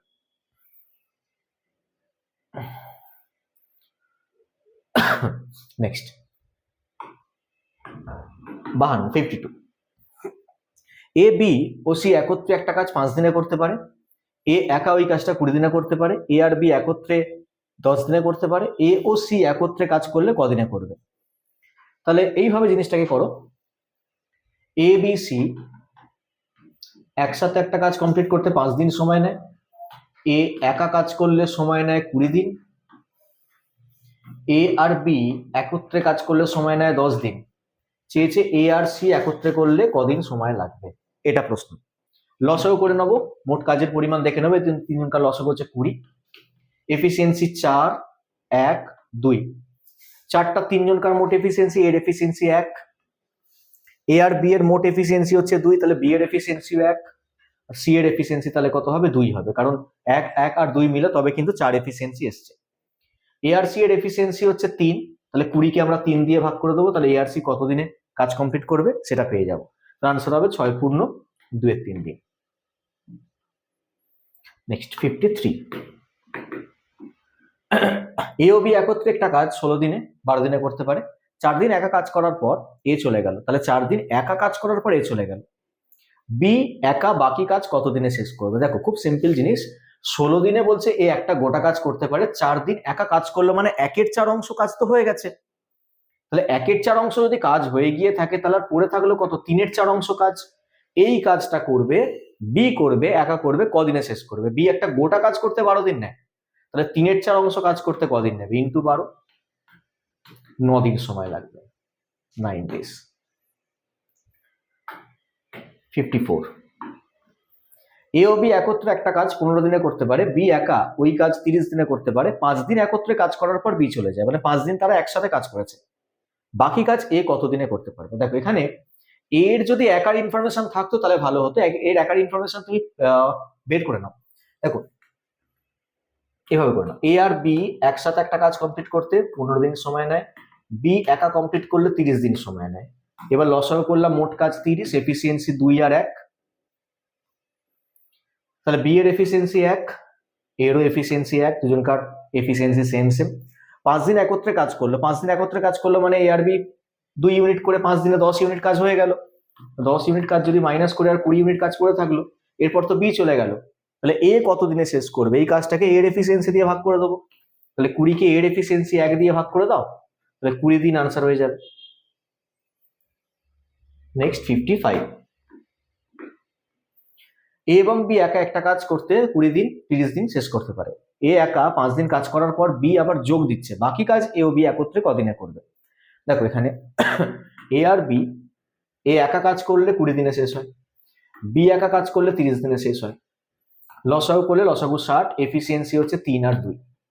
এবার কি বলছে যে এ 5 দিন কাজ করার পর তারপর বি এলো, এ 5 দিনে কতটা কাজ করবে, 3 5 15, তাহলে 15 যেই কাজ হয়ে গেল 45 কাজ পড়ে থাকলো, সেই 45 কাজটা বলছে দুজনে একসাথে করবে, বি এসে যুক্ত হয়েছে, দুজনে মিলে একসাথে 5 ইউনিট করে কাজ করবে, তাহলে এই কাজটা শেষ হতে কদিন লাগবে, 45 কে 5 দিয়ে ভাগ, 9 দিন সময় লাগবে, তাহলে এ আর বি একত্রে বাকি কাজ 9 দিনে শেষ করবে, আনসার হবে 9 দিন। নেক্সট 56, কোনো টাকা 13% সরল সুদের হারে 5 বছরের সুদ হচ্ছে 2275 টাকা, তাহলে আসল কত ছিল, সরল সুদের কোশ্চেন। আমরা এখানে কি করবো, 13% রেটে 5 বছরে দেখে নেবো কত পার্সেন্ট ইন্টারেস্ট পাচ্ছে, 65%, 5 দ্বারা 65% ইন্টারেস্ট, সেই 65% মানে হচ্ছে 2275, চেয়েছে কি আসল কত মানে 100% মানে কত, এইটার এটা কাটবে তুমি দেখবে কেটে 35 আসবে, 35 ইন্টু 100, 3500 টাকা হয়ে যাবে, হচ্ছে রাইট আনসার। 57, 7000 টাকা বার্ষিক 20% সরল সুদের হারে কত মাসের সুদ 1750 টাকা হবে। তাহলে কত মাসের সুদ? 1750। এবার এখানে দেখো 1750 টাকা যদি সুদ হয়, কত মাসের সুদ বলেছে, ওকে ঠিক আছে। তাহলে 7000 PRT বাই 100 করছি, P into R into T by 100 করে আমি পাচ্ছি কত? 1750। কিন্তু টি এর মানটা আনসার না, টিটা কিন্তু বছরে আসবে, তাকে 12 দিয়ে গুণ করে দেবো, মাসে কনভার্ট হয়ে যাবে। তাহলে এটা কাটছে, এটা কাটলে হবে হতো 5 হবে। নেক্সট হচ্ছে 175, আর ওটা 25 দিয়ে কাটলে 7 দিয়ে কাটি, 7 দিয়ে কাটলে এটা হয়ে যাবে তোমার 1000, 7 দিয়ে কাটলে এটা 25, 250, 250 আর এটা কেটে হয়ে যাবে 4। তাহলে টি এর মান হয়ে গেল 5-এর 4, আর 5-এর 4 হচ্ছে বছর, মাসে কনভার্ট করতে ইন্টু 12 করে দাও, তাহলে 15 মাস হবে, 15 মান্থ।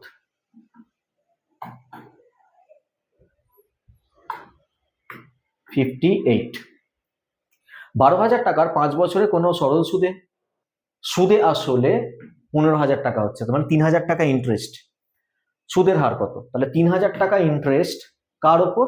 12,000 টাকার ওপর, ইন্টু 100।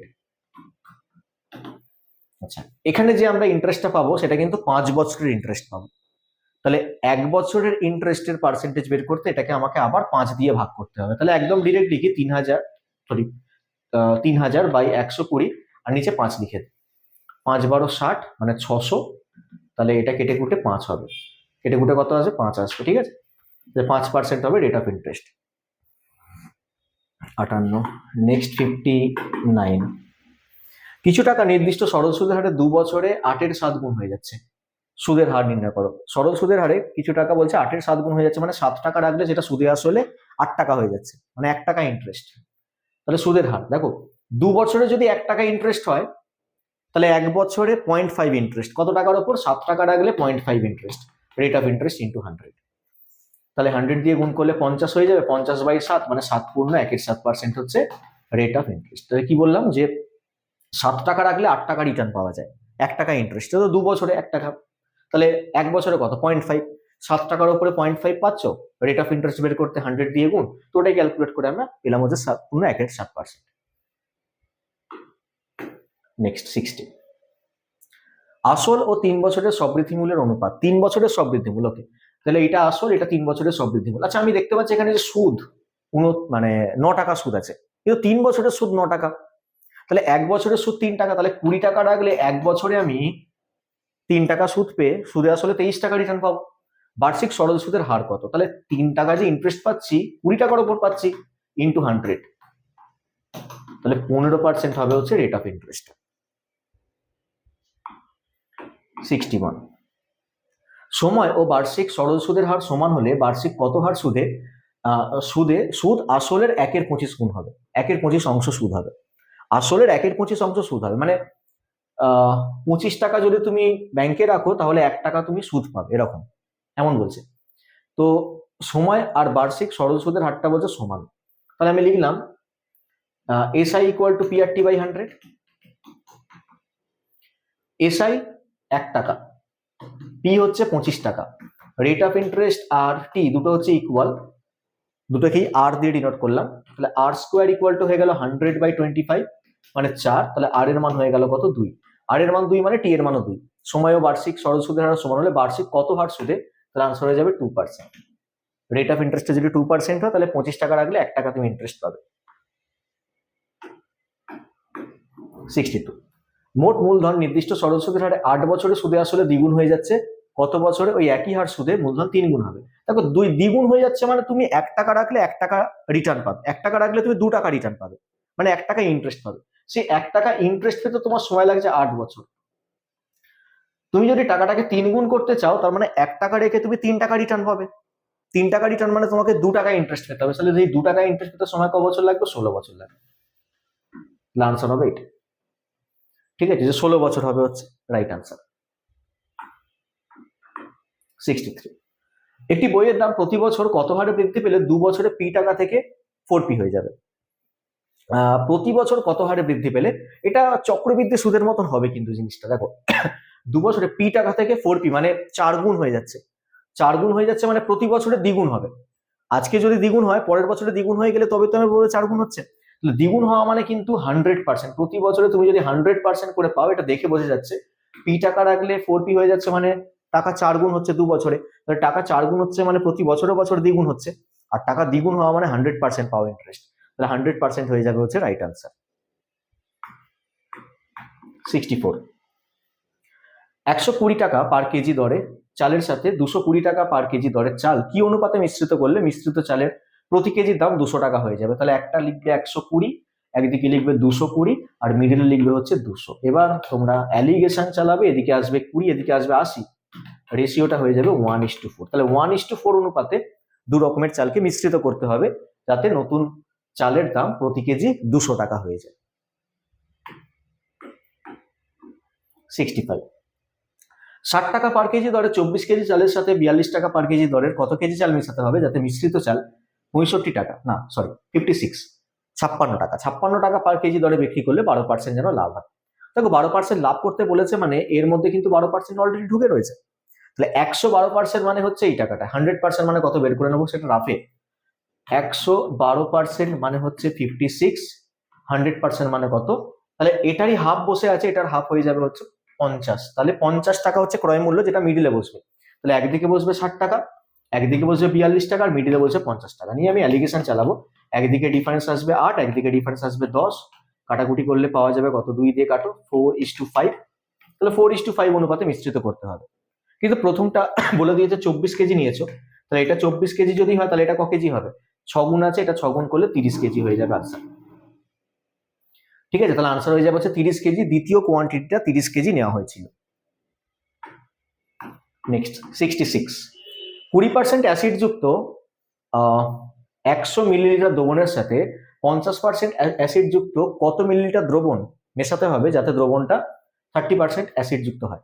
তাহলে একদিকে লিখবো 20%, একদিকে লিখবো 50%, মিডল লিখবো কত, 30%। এবার অ্যালিগেশন চালাবো, এদিকে 10 এর ডিফারেন্স, এদিকে 20 ডিফারেন্স, রেশিওটা 2:1।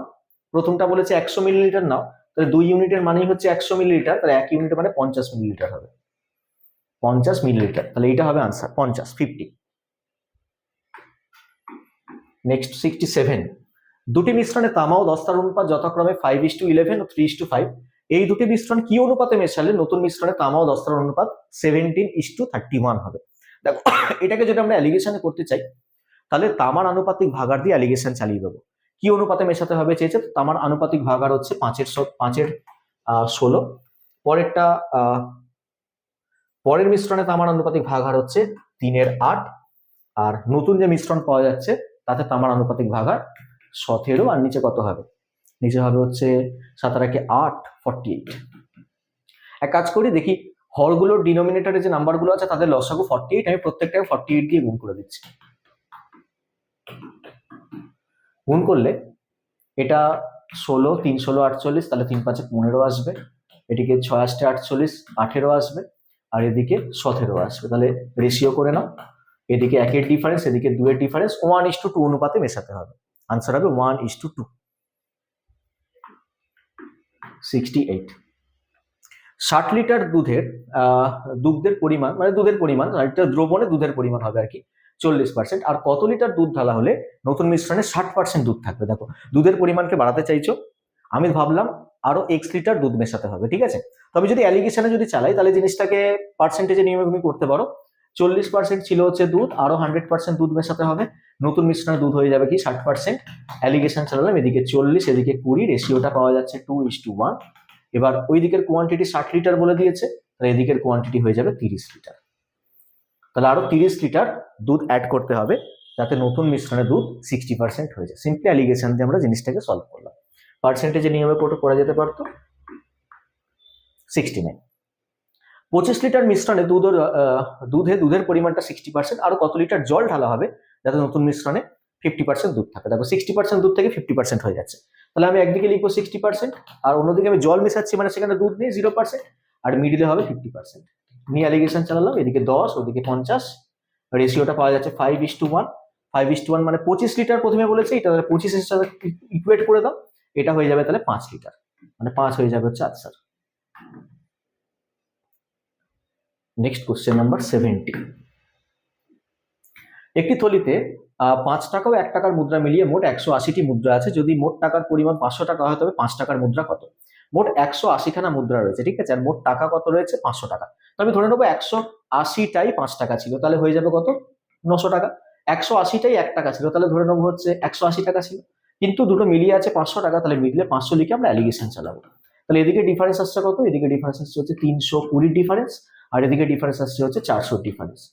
কাটাকুটি করলাম, আচ্ছা দুটো শূন্য কাটবেন এখানে, এটা 8 দিয়ে কাটবো, এটা কাটবো 5, এটা 8 দিয়ে কাটলে 4 আসতে 32, তাহলে 4:5 অনুপাতে এই 180টি মুদ্রা ভাগ হয়ে যাবে, ঠিক আছে? তো 5 টাকার মুদ্রা চেয়েছে, তো 5 টাকার মুদ্রা কত হবে? 180 ইন্টু ওপরে 4 আর নিচে হচ্ছে 9, তাহলে 80টি, তাহলে 80টি 5 টাকার মুদ্রা ছিল। 71। রামুর কাছে মুরগি ও কয়েকটি ছাগল আছে, কিছু মুরগি আছে কিছু ছাগল আছে, মোট মাথার সংখ্যা 100 আর পায়ের সংখ্যা 348 হলে কতগুলো ছাগল আছে বের করতে হবে। তো এখানে এইভাবে করবে যে মুরগির দুটো করে পা, তাহলে 100টাই যদি মুরগি হয় তাহলে 200টা পা হবে, আর 100টাই যদি ছাগল হয় তাহলে 400টা পা হবে। কিন্তু পায়ের সংখ্যা 348, মিডিল লিখবে 348, লিখে অ্যালিগেশন। তো এদিকে ডিফারেন্স 148 আর এদিকে ডিফারেন্স কত? 52, 152 এর, না শুধু 52 এর, 152 না শুধু 52 এর।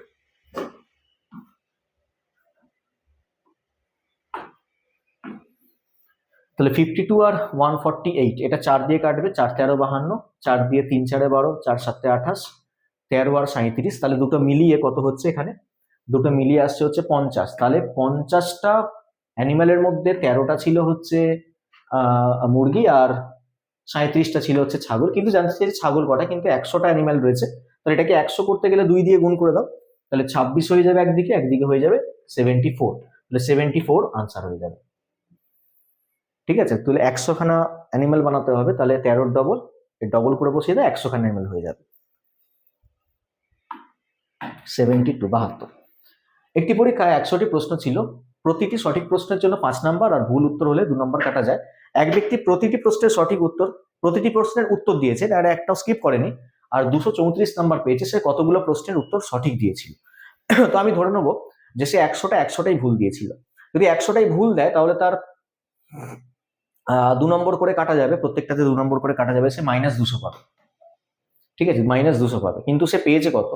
234। এই -200 আর 234 এর মধ্যে গ্যাপ কত? 434 এর গ্যাপ আছে। ওই 434 কে ভাগ করবে হচ্ছে, একটা ঠিক দিলে 5 আর ভুল দিলে হচ্ছে -2, ওই গ্যাপটা 5 আর -2 এর গ্যাপ কত? 7, 7 দিয়ে ভাগ করে দাও, 6 7 42, 7 2 14, তাহলে 62টা কোশ্চেন সে উত্তর সঠিক দিয়েছিল, এটা হবে আনসার। 62টা কোশ্চেনের আনসার সে কি দিয়েছিল? সঠিক দিয়েছিল। 73। রেশিও প্রপোর্শনে মুভ করলাম আমরা, A:B দেওয়া আছে, B:C দেওয়া আছে, A:B:C বের করতে হয়। নিয়ম এমন, A:B দেওয়া আছে 2:3, B:C দেওয়া আছে 5:7, তাহলে A:B:C আমরা বের করতে এইভাবে 10 এর মতন গুণ করে দিই।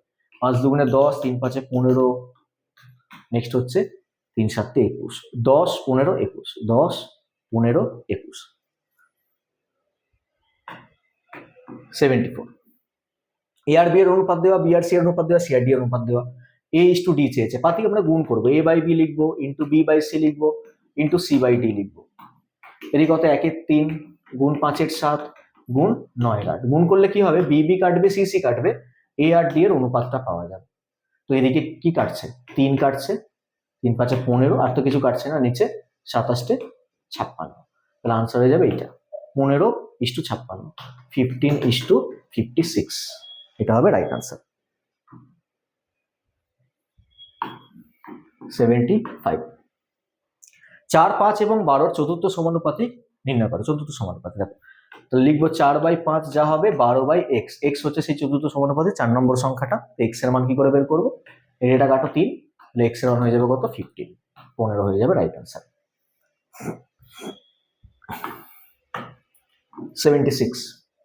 9 এবং 12 তৃতীয় সমানুপাতিক, তৃতীয় সমানুপাতে মানে হচ্ছে 3 নম্বর সংখ্যাটা, 9/12 যা হবে 12/x তাই হবে, তাহলে ক্রস মাল্টিপ্লাই করে দাও, 9x = 144, তাহলে x = কত আসবে?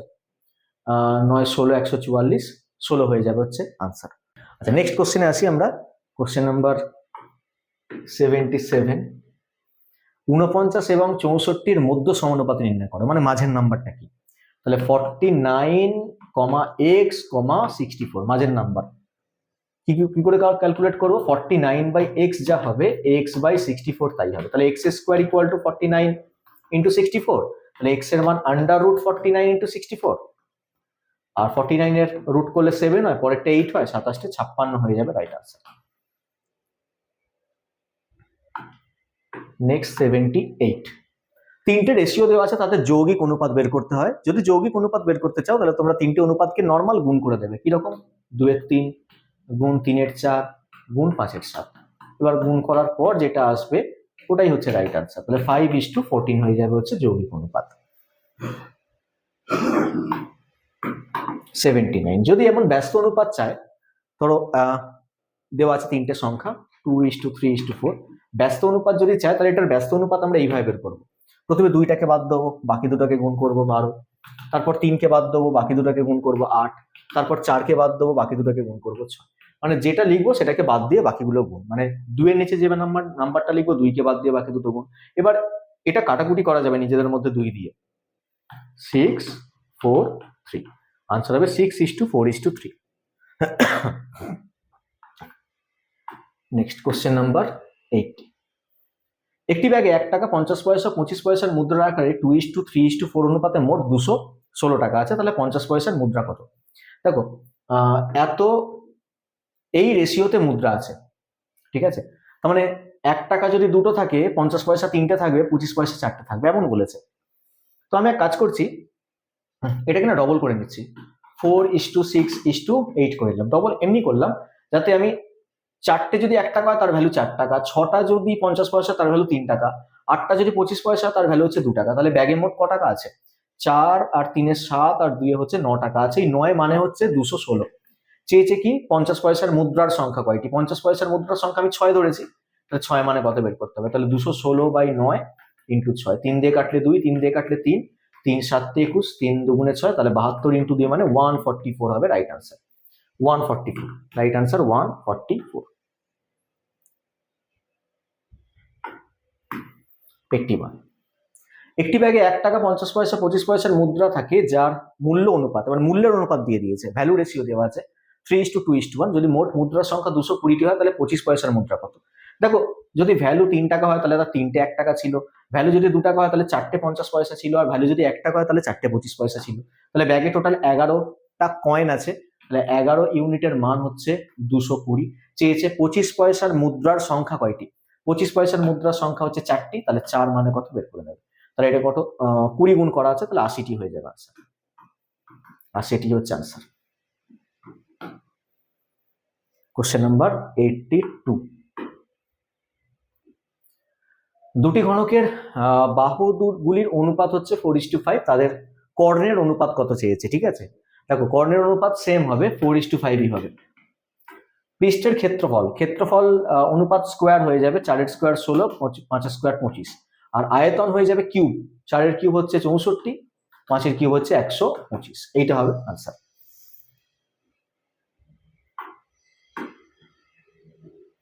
দুটো সংখ্যার লসাগু আর গসাগু যথাক্রমে 84 এবং 21 কত জোড়া সংখ্যা হতে পারে? দেখো লসাগু দিয়ে দিয়েছে, গসাগু দিয়ে দিয়েছে। আমরা জানি যে গসাগু যদি 21 হয় তাহলে দুটো সংখ্যা এমন ছিল 21x আর 21y।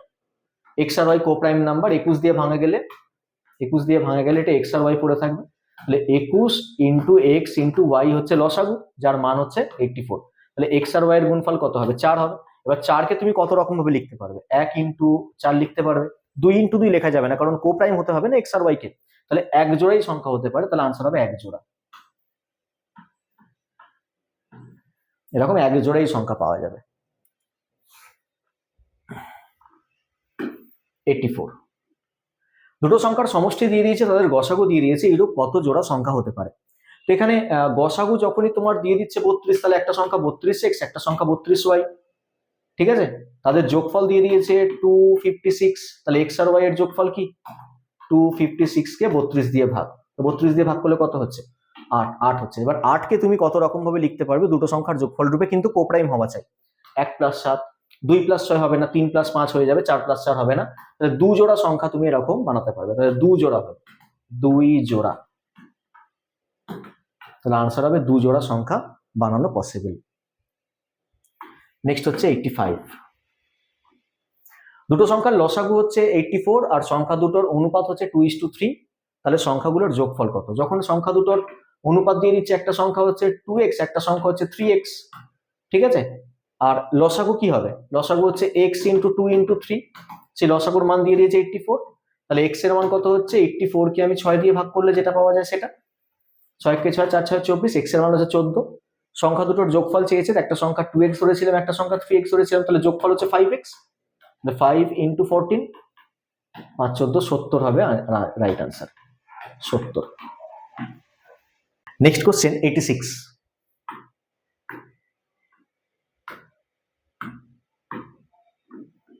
কি বলছে?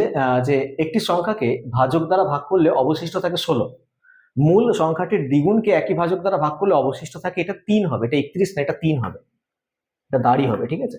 আচ্ছা, ভাজকের মান নির্ণয় করো। দেখো খুব সিম্পল জিনিস, বলছে একটা সংখ্যা রয়েছে, তাকে তুমি একটা নির্দিষ্ট ভাজক দ্বারা ভাগ করছো, বলছে ভাগশেষ আসছে 16, বলছে সেই সংখ্যার ডবল কে মানে 2x কে তুমি আবার y দিয়েই ভাগ করছো, বলছে ভাগশেষ 3 আসছে। কিন্তু দেখো একটা জিনিস, আমি যদি এই সংখ্যাটাকে এটা ডবল করে লিখি, তাহলে ভাগশেষটাও এখানে ডবল করে আসার কথা, মানে 16 ডবল 32 আসার কথা, কিন্তু তা না এসে বলছে যে ভাগশেষ 3 আসছে। কেন আসছে? কারণ এখানে 29 বসেছিল, 29 বসেছিল, তার মানে এখানে 29 কেন এসছে? এই সংখ্যাটা 29 এর ফ্যাক্টর ছিল, আর 29 যেহেতু একটা প্রাইম নাম্বার, তাহলে y এর জায়গায় 29ই হবে, ঠিক আছে? y এর জায়গায় কি হবে? 29ই হবে, তাহলে আনসার হয়ে যাবে হচ্ছে 29, ভাজকের মান 29 হবে রাইট আনসার। 87। একটি সংখ্যার অঙ্কদ্বয়ের যোগফল 12, সংখ্যাটির অঙ্ক দুটির স্থান পরিবর্তন করলে যে সংখ্যা পাওয়া যায় সেটা মূল সংখ্যার থেকে 18 বেশি।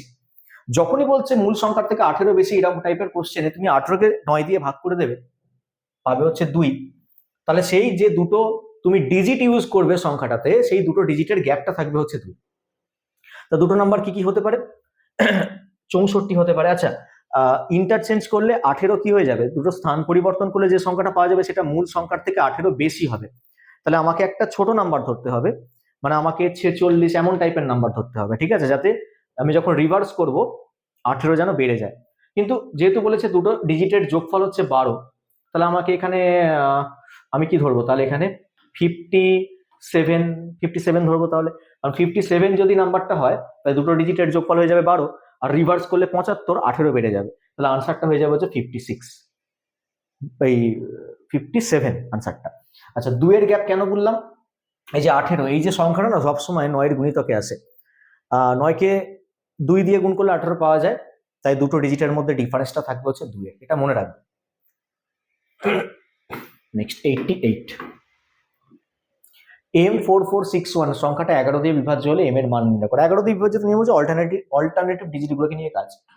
M4461 অল্টারনেটিভ ডিজিটগুলোকে যোগ করো, যোগ করে 5 প্লাস m আসছে, আর এখানে আসছে হচ্ছে 10। এবার এই দুটোকেই সেম বানাতে হবে, ডিফারেন্সটা 0 আসা চাই, তাহলে m এর মানকে 5 হতে হবে। m এর মানকে যদি 5, m এর মান যদি 5 হয়, তাহলে এই দুটোর মধ্যে ডিফারেন্সটা 0 আসবে, আর 11 দিয়ে ভাগ করে মিলবে, তাহলে আনসার হয়ে যাবে হচ্ছে 5। 89। নিচের কোন জোড়া সংখ্যাটা পরস্পর মৌলিক? পরস্পর মৌলিক মানে কমন ফ্যাক্টর 1 থাকবে, কমন ফ্যাক্টর 1 থাকবে, এরকম একটা তোমাকে অপশন চুজ করতে হবে। তাহলে এখানে 28 81 আছে, 28 81 তো কমন ফ্যাক্টর 1 কি? 28 আর 81। 12 27 কমন ফ্যাক্টর 3 হবে না। 21 56 7 ঢুকে আছে। 36 2 হবে না, কারণ 36 এর মধ্যে অলরেডি 2 রয়েছে। 28 আর 81 কমন ফ্যাক্টর 1, 28 আর 81 গসাগু হচ্ছে 1, 90। দুটো সংখ্যার মধ্যে পার্থক্য দিয়ে দিয়েছে 18, আর তাদের বর্গের পার্থক্য হচ্ছে 360। দুটো সংখ্যার বর্গের পার্থক্য 360। ওকে, বড় সংখ্যাটা নির্ণয় করো। তাহলে এরকম বলেছে যে a মাইনাস বি 18, আর বলেছে হচ্ছে a square minus B square হচ্ছে 360। a square minus B square মানে হচ্ছে a plus B into a minus B, তার ভ্যালু হচ্ছে 360। এবার a মাইনাস বির মান তো 18 দেওয়া আছে, তাহলে a প্লাস বি এর মান কত হবে? 18 এদিকে গিয়ে ভাগ হবে, 20 হয়ে যাবে, তাহলে a প্লাস বি এর মান 20, a মাইনাস বি এর মান 18। বড় সংখ্যাটা চেয়েছে, তাহলে a প্লাস বি হচ্ছে 20, a মাইনাস বি হচ্ছে 18, তাহলে বড় সংখ্যা বের করতে b কেটে গেল, তাহলে 2 এর মান হয়ে গেল 38, এর মান হয়ে গেল কত? 19, 19 হয়ে যাবে রাইট আনসার। তাহলে বড় সংখ্যাটা 19 আর ছোট সংখ্যাটা হবে হচ্ছে 1। নেক্সট 91। একটি বিমান 240 কিলোমিটার/ঘন্টা গতিবেগে যে দূরত্ব 5 ঘন্টায় যায়, সেই দূরত্ব 1.2-3 ঘন্টায় যেতে গেলে বিমানটাকে কোন গতিবেগে যেতে হবে? তাহলে গতিবেগ চেঞ্জ দরকার, তাই তো নাকি? 5 ঘন্টায় যেতে গেলে ওই গতিবেগে যেতে হবে, তাহলে দূরত্ব কত? দূরত্ব হচ্ছে 240 × 5। এবার তাকে অত ঘন্টায় পৌঁছতে হবে, তাহলে ওই ঘন্টা দিয়ে ভাগ করে দিলে বিমানটার নতুন গতিবেগ পেয়ে যাবো। তাহলে এই টাইমটা কত? এটা হচ্ছে 5/3, 5/3 দিয়ে ভাগ মানে 3/5 দিয়ে গুণ, তাহলে আনসার হয়ে যাবে 720। 720 কিমি/আওয়ার এই গতিবেগে যেতে হবে, তবে সে কিন্তু ওই টাইমে পৌঁছতে পারবে। 91। একজন লোক 24 সেকেন্ডে 200 মিটার দৌড়তে পারে, তাহলে তার গতিবেগ কত? দেখো 24 সেকেন্ডে 200 মিটার দৌড়তে পারে মানে হচ্ছে 200কে 24 দিয়ে ভাগ করলে আমরা গতিবেগ পেয়ে যাব। দূরত্বকে সময় দিয়ে ভাগ করলে গতিবেগ পাওয়া যায়, কিন্তু গতিবেগটা তুমি কিমি/আওয়ারে কনভার্ট করে নাও, এটা ঠিকঠাক ভাবে কাটছে না। কিমি/আওয়ারে কনভার্ট করতে 18/5 দিয়ে গুণ করতে হয়। 6 দিয়ে কাটলে 318, 6 দিয়ে কাটলে 4×6 = 24, এটা কাটলে হচ্ছে একেবারে কেটে কুটে 10 করে দিই, তাহলে আনসার হয়ে যাবে 30 কিমি/আওয়ার। 30 কিমি/আওয়ার হবে রাইট আনসার। 92। একজন বালক বাড়ি থেকে স্কুলে 3 কিলোমিটার/আওয়ার গতিতে গেল এবং 2 কিলোমিটার/আওয়ার গতিতে আবার ফিরে এলো। যাতায়াতে মোট 5 ঘন্টা সময় লাগলে বাড়ি থেকে স্কুলের মধ্যে দূরত্ব কত? দেখো এই টাইপের কোশ্চেন তুমি এইভাবে করো, অ্যাভারেজ স্পিডের সাথে 5 ঘন্টা গুণ করে দাও, তাহলে বাড়ি থেকে স্কুলের যাতায়াতের দূরত্ব তুমি পেয়ে যাবে। যাতায়াতে মোট 5 ঘন্টা লেগেছে, তাহলে বাড়ি থেকে স্কুলের দূরত্ব কত? এক কাজ করো, কি বললাম, অ্যাভারেজ স্পিডের সঙ্গে 5 ঘন্টা গুণ করে দাও, তাকে অর্ধেক করে দাও।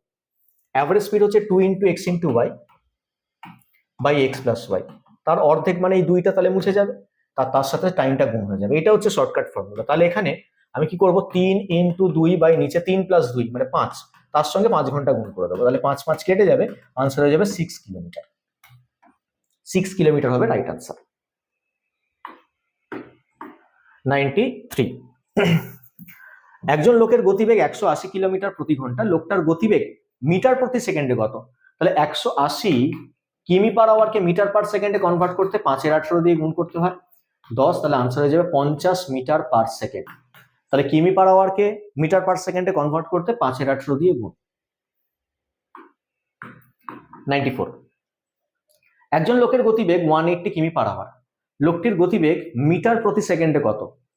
সেম কোশ্চেন হয়ে গেছে না, 180 × 5/18, মানে আনসার হবে 50 কিমি/আওয়ার। 95। দেখো এখানে একটা সিম্পলিফিকেশনের কোশ্চেন রয়েছে, দেওয়া আছে 1/3 × 4 + 1/4 × 5 + 1/5 × 6, এই করে 1/20 × 21। তাহলে এই টাইপের কোশ্চেন আমরা কি করব, আগে দেখবো যে নিচে যে দুটো সংখ্যা আছে তাদের মধ্যে ডিফারেন্স কত করে আছে। নিচে যে দুটো সংখ্যা আছে তাদের মধ্যে ডিফারেন্স আছে হচ্ছে 1 করে। যদি এমন কেস পাই যে নিচের ডিফারেন্স আর উপরের ডিফারেন্সটা ম্যাচ করে গেছে, নিচে ডিফারেন্স 1 করে আর লবেও দেখো কি রয়েছে, সব 1 করে রয়েছে, যদি এমন আমরা লজিক খুঁজে পেয়ে যাই, তাহলে আনসার করবো হচ্ছে এইভাবে, 3-এর জন্য লিখবে 1/3 আর 21-এর জন্য লিখবে 1/21, লিখে তোমরা দুটো সংখ্যাকে বিয়োগ করে দেবে। মানে এটার শর্টকাটটা হচ্ছে এটাই। 21 হচ্ছে লসাগু, আর উপরে কত হবে 7 - 1, 6/21, 3 দিয়ে কাটলে 2, 3 দিয়ে কাটলে 7, আনসার হবে হচ্ছে 2/7। নেক্সট হচ্ছে 96। সিম্পলিফিকেশনের কোশ্চেন, আনুমানিক মান চেয়েছে, আগে আমরা ব্র্যাকেটের কাজটাকে সারবো, তাহলে 5 প্লাস আচ্ছা 8 স্কোয়ার 64 লিখে দিই, ইনটু এটা কত 6, ডিভাইড করো 48 দিয়ে, মাইনাস এটা কত, এটা হচ্ছে 2। এবার আগে গুণের কাজ হবে, 64-র সঙ্গে 6 গুণ করলে কত হয় 24, হাতে 2, 36, 37, 38, তার সাথে আরো 5 যোগ হচ্ছে, তাকে ডিভাইড করো 48 দিয়ে, আর তার সাথে আরো 2 যোগ হবে, তাহলে 389, তাকে 48 দিয়ে ডিভাইড, প্লাস আরো 2। আচ্ছা 389-কে 48 দিয়ে ডিভাইড করলে কিছু কি কাটছে? এটা তোমার 3 দিয়েও কাটবে না, তো কাটবে না, তাহলে কেটে আমরা একটা অ্যাপ্রক্সিমেট মান বের করবো। 389-কে আমরা ভাগ করবো হচ্ছে 48 দিয়ে, যাবে কত দিয়ে, 4 9 36, 8 দিয়ে, তাহলে 8 8 8, 28 64, 4 32, আর এতে হচ্ছে তোমার 38, এটা মাইনাস করলে আসছে 5, তো 8 পূর্ণ সামথিং একটা এই পয়েন্ট দিয়ে একটা 0 বসিয়ে দাও, 8-কে 8 করে দাও, 48-কে 48 করে দাও, প্লাস মোটামুটি অ্যাপ্রক্সিমেট 8.1 আসছে, তাহলে 8.1 প্লাস আরো 1 মানে 9.1 হবে, প্লাস 2 মানে 10.2 হবে আনসার। 10.2 না সরি 10.1 হবে, আনসার হয়ে যাবে 10.1। এটা অ্যাপ্রক্সিমেটলি 8.1, তার সাথে আরো 2 অ্যাড হচ্ছে, তো আনসার হয়ে যাবে 10.1। রাইট আনসার এটা। 97 দেখো এখানে এখানে যে প্রশ্নটা দেওয়া আছে, এই কোশ্চেনটাকে সহজে ক্যালকুলেট করার প্রসেসটা হচ্ছে 99 এর পরের সংখ্যা 100 মাইনাস এই দুটোর গ্যাপ হচ্ছে 4, 4 এ 99 লেখা আর তার সাথে 99 কে গুণ করা। এবার 99 এর সঙ্গে 100 গুণ হবে, 9900 হবে, মাইনাস 4 এ 99 এর সঙ্গে 99 গুণ হবে 4 হবে, তাহলে মাইনাস করলে কত আসবে 9896 হয়ে যাবে হচ্ছে রাইট আনসার। ইম্পর্টেন্ট টাইপ একটা 98। 999 পূর্ণ 1 এর সাথে 999 পূর্ণ 2 এর সাথে এই করে করে 999 পূর্ণ 6 এর সাথে পর্যন্ত যোগ করতে হবে।